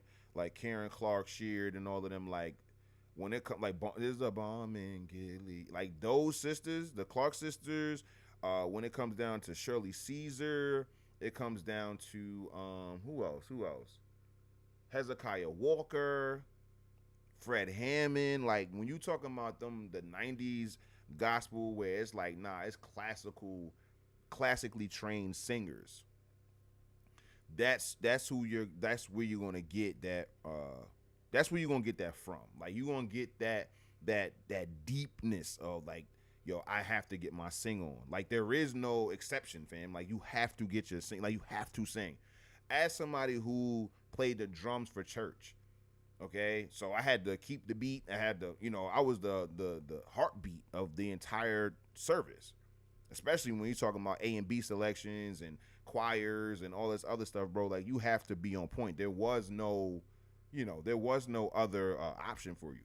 I remember the pastor would look back at me if I was, if I wasn't keeping the beat, if I was too slow, if I was too fast. Like, they would pierce Like they would literally stare darts into your face, fam. Like it was no exception, no excuse. You have to be pitch perfect when you sing. You got to be able to keep the beat, and you also, as far as any other instruments, you got to make sure that you're not hitting no wrong notes, no wrong chords. Like that's unacceptable. Like music in the black church has always had a high standard. High standard, and that's the reason why you're creating these Aretha Franklins and you're creating these Whitney Houstons. You're creating, all of these different singers. I'm pretty sure Anita Baker, all of them ones who really like sang from the diaphragm come out of the church. Because not only is it rooted in you doing this, you're practicing your whole life, every week of your life. But the standard of musicality coming out of the church was second to none. Some of the best musicians, let alone singers, I've seen come out of the black church. Drummers. Like, I know y'all remember the Jay-Z song, Show Me What You Got, when it was all of those different drum solos and drum breaks in that song. That man played drums in the church. Like, that's what I mean when you just looking at all of the different musicians, not even just the singers who are like dynamos at keyboards, organs, guitars, electric guitars, all of these different instruments. They got their skills, they honed their skills into the black church. So this is a old hymnal book from, what year was this published? This was published in 1889. So understand the reason why we have a lot of these whispering ass singers and stuff like that. And shout out to the Whisperers, not the group, but shout out to the Whisperers, the group, for sure. But the Whisperers as, as a new crop of singers now, you know what I'm saying? And I'm not even saying that to disparage them. It's just that singing from your diaphragm and being able to project your voice, you feel me? Like that's exclusively from the Black American church. Exclusively from the Black American church. You're not getting that anywhere else. There is no other genre of music that requires that of you. You feel me? There is no place that you're gonna go where you have to sing that way. That you have to hold these long notes and you gotta sing loud and project your voice. There are no other venues where your drumming is going to call for all of these different solos and stuff like that. I'm talking about as far as historically. Yeah, we're going to get into different groups and stuff like that, because somebody in chat helped me jog my memory. Pharrell was talking to the drummer of Nirvana, and he was saying, the drummer from Nirvana was like, yo, I got all of this from like Parliament or something like that. And all of the the different licks and all of that stuff when it came down to the drums. I want to say he said it from Parliament, like the doop doop, like doop doop doop doop doop doop, and then go into the song, like he got that from black musicians. So when it comes down to that stuff, it blew Pharrell's mind, because he's a physician. He's a musician. You feel me? That I would assume came out of the church as well. He's from Virginia. So even when it comes down to rap acts, like the Clips come out of the church. You see that his brother Malice comes out of the church, came out of the church, started to be a rapper, and then and started to he switched over and started rapping like religious raps and stuff like that. He back now as Malice or whatnot, but like black roots, son, like black roots is going to be in the black church when it comes down to musicians. You feel me? Yeah, there you go, Sam. The Funkadelic. Yep, Parliament Funkadelic. So, let's see. John P. Key. There you go, Sam. Sam is hip. He know. Let's see. Sammy says, I remember giving cues to the drummer and when to hit the crash cymbal with just a head nod and eye contact. That's what I'm talking about when he come talk about the praise breaks and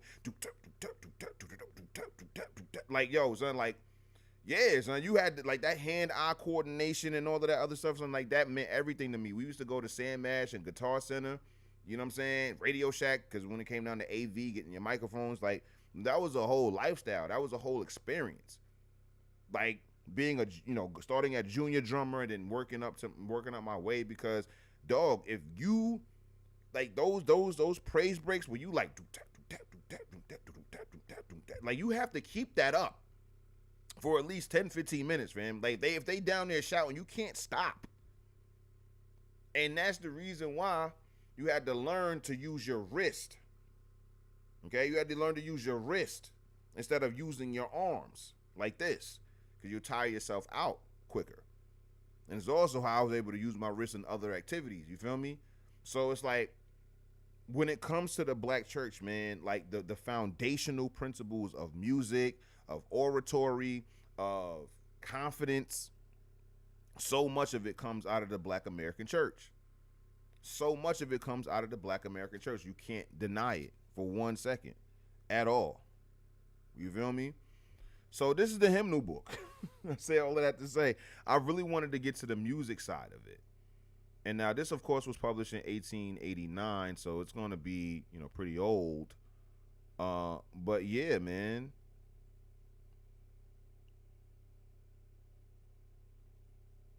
This is the hymnal book. And if you grew up in a church like I did, you know what I'm saying, like the hymnal book had, the pews had the book holders on the back of them. And you would have a Bible in there. You would have a hymnal book and stuff like that. Now, I ain't going to hold you. I grew up in the 90s church. So, like, it was different. Now, I do, this would be perfect. This would be perfect. Let's see if I can pull it up. Because this is my cousin. It's not like just because she's my cousin, it won't be copyright struck. But, I feel less bad because this is the crib. You feel me? Oh, it's 150 people on Twitter. What's up, Twitter? What's going on, Twitter? Shout out to y'all for tapping in, man. Shout out to y'all. But my cousin, and you can actually download it on Apple Music. My cousins had dropped a gospel album in the 90s. This is by far, even though I could list all of those different gospel singers and stuff like that, there is no gospel album better than this album to me. Not one, fam. Not one. And they put it on Apple Music in 2012, but I grew up on this music, so I'm gonna see if they got it on YouTube. You know what I'm saying? And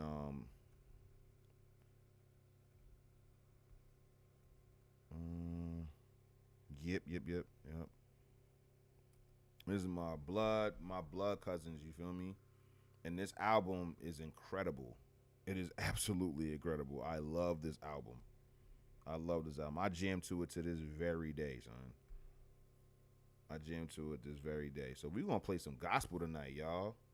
I know we play a lot of spitter over here, but I gotta let y'all know where my roots come from. Hold on now. Put too much dip on your chip when it comes to the ads now. This song right here is one of my favorites from the album. Just because of the vibe.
And you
gotta chill because I know YouTube is gonna strike that.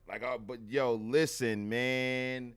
If you want to download that, it's on all platforms. Celeste Washington in the Conference Choir. Okay, Celeste Washington in the Conference Choir. These are my blood cousins, fam. This is the musicianship that I grew up under. You hear me?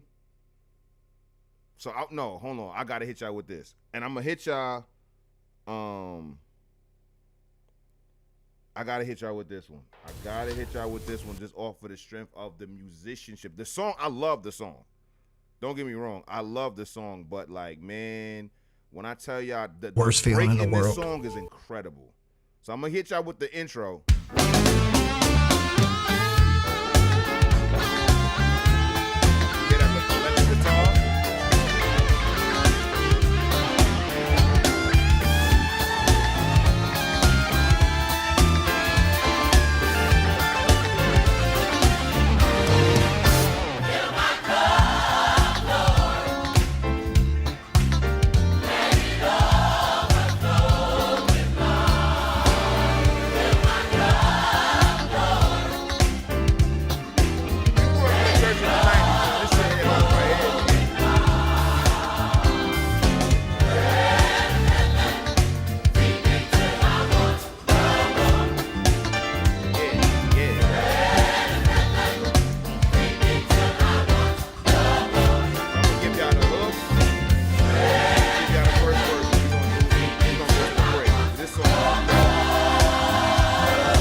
Listen, man. Listen. Shout out to Who. Love a good praise break. That's what I'm talking about. $10 super chat. Let's keep y'all, man. All right. I'm going to do one more. And then we out of here. We're going to leave on this one. Because this is the joint right here. This is the one, the album. This is the title track of the album. You hear me? This is the title track. Of the album. It's called No Doubt. So search on your DSPs if you listen to gospel music. The album is called No Doubt. Okay? Hold on. I might not know what type of car I'll drive next year. And I might not even know where I'll live next year. And I have some doubt whether or not you love me or not. But tonight, let's receive Minister Patricia Lee and the conference choir singing there. There is no doubt, no doubt, no doubt.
President Hotep, dude represent Hotep Nation.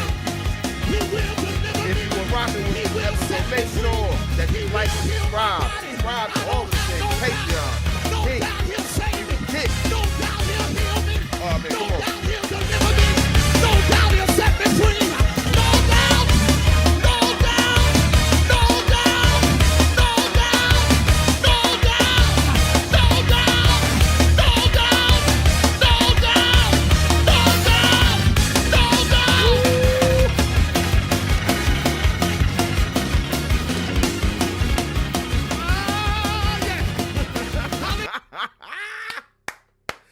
Thank y'all for coming on out, man. We ended with a bang. Thank y'all for coming through, man. I appreciate it. We will be back on Wednesday. So make sure you bring y'all tails back here. I can't curse at the end of this. Come on. I can't curse at the end of all of that. Bring y'all tails, like your granny used to say. Bring y'all tails back here Wednesday at 8 p.m. We going to be rocking out.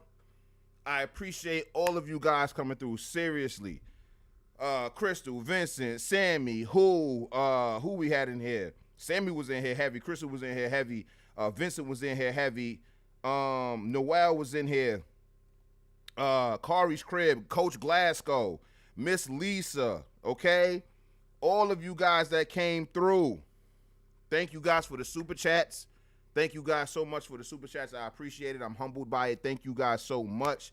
I had a wonderful time on this stream. I had a wonderful time on the last stream. I had a wonderful time at the Hotep History podcast. Make sure you guys tapping in with me, man. Hotep History is here to stay, man. I got to give myself a round of applause. Tonight was amazing. Thank you guys so much. You guys have been amazing in the chat. Let me double check Kick. Hotep Memphis, brother, thank you for coming through. Hotep Zantoven, thank you. And Kentucky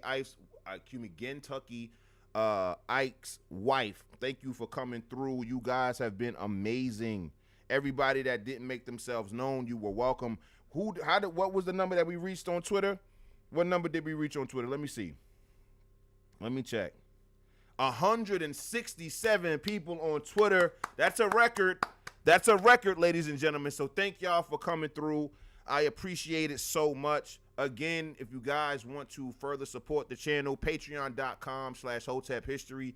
Patreon.com/Hotep History, man. Okay? It's in the description. You can type it in. Subscribe. Get you a subscription to Patreon today. A whole bunch of exclusive content will be uploaded this week on there, so you definitely want to tap in there. Make sure you're subscribing to all of the places: Kick, YouTube, Instagram, me on Twitter, and then, of course, Hotep History on TikTok. You guys have been amazing. Thank you. We will be back Wednesday at 8 p.m. I'm going to think of some topics that you guys can vote on, and then after that, you guys can vote Patreon only. And then, of course, I'm going to create those community posts for you guys to tell me the topics that you want me to talk about. We're going to get more and more interactive, more and more engaging.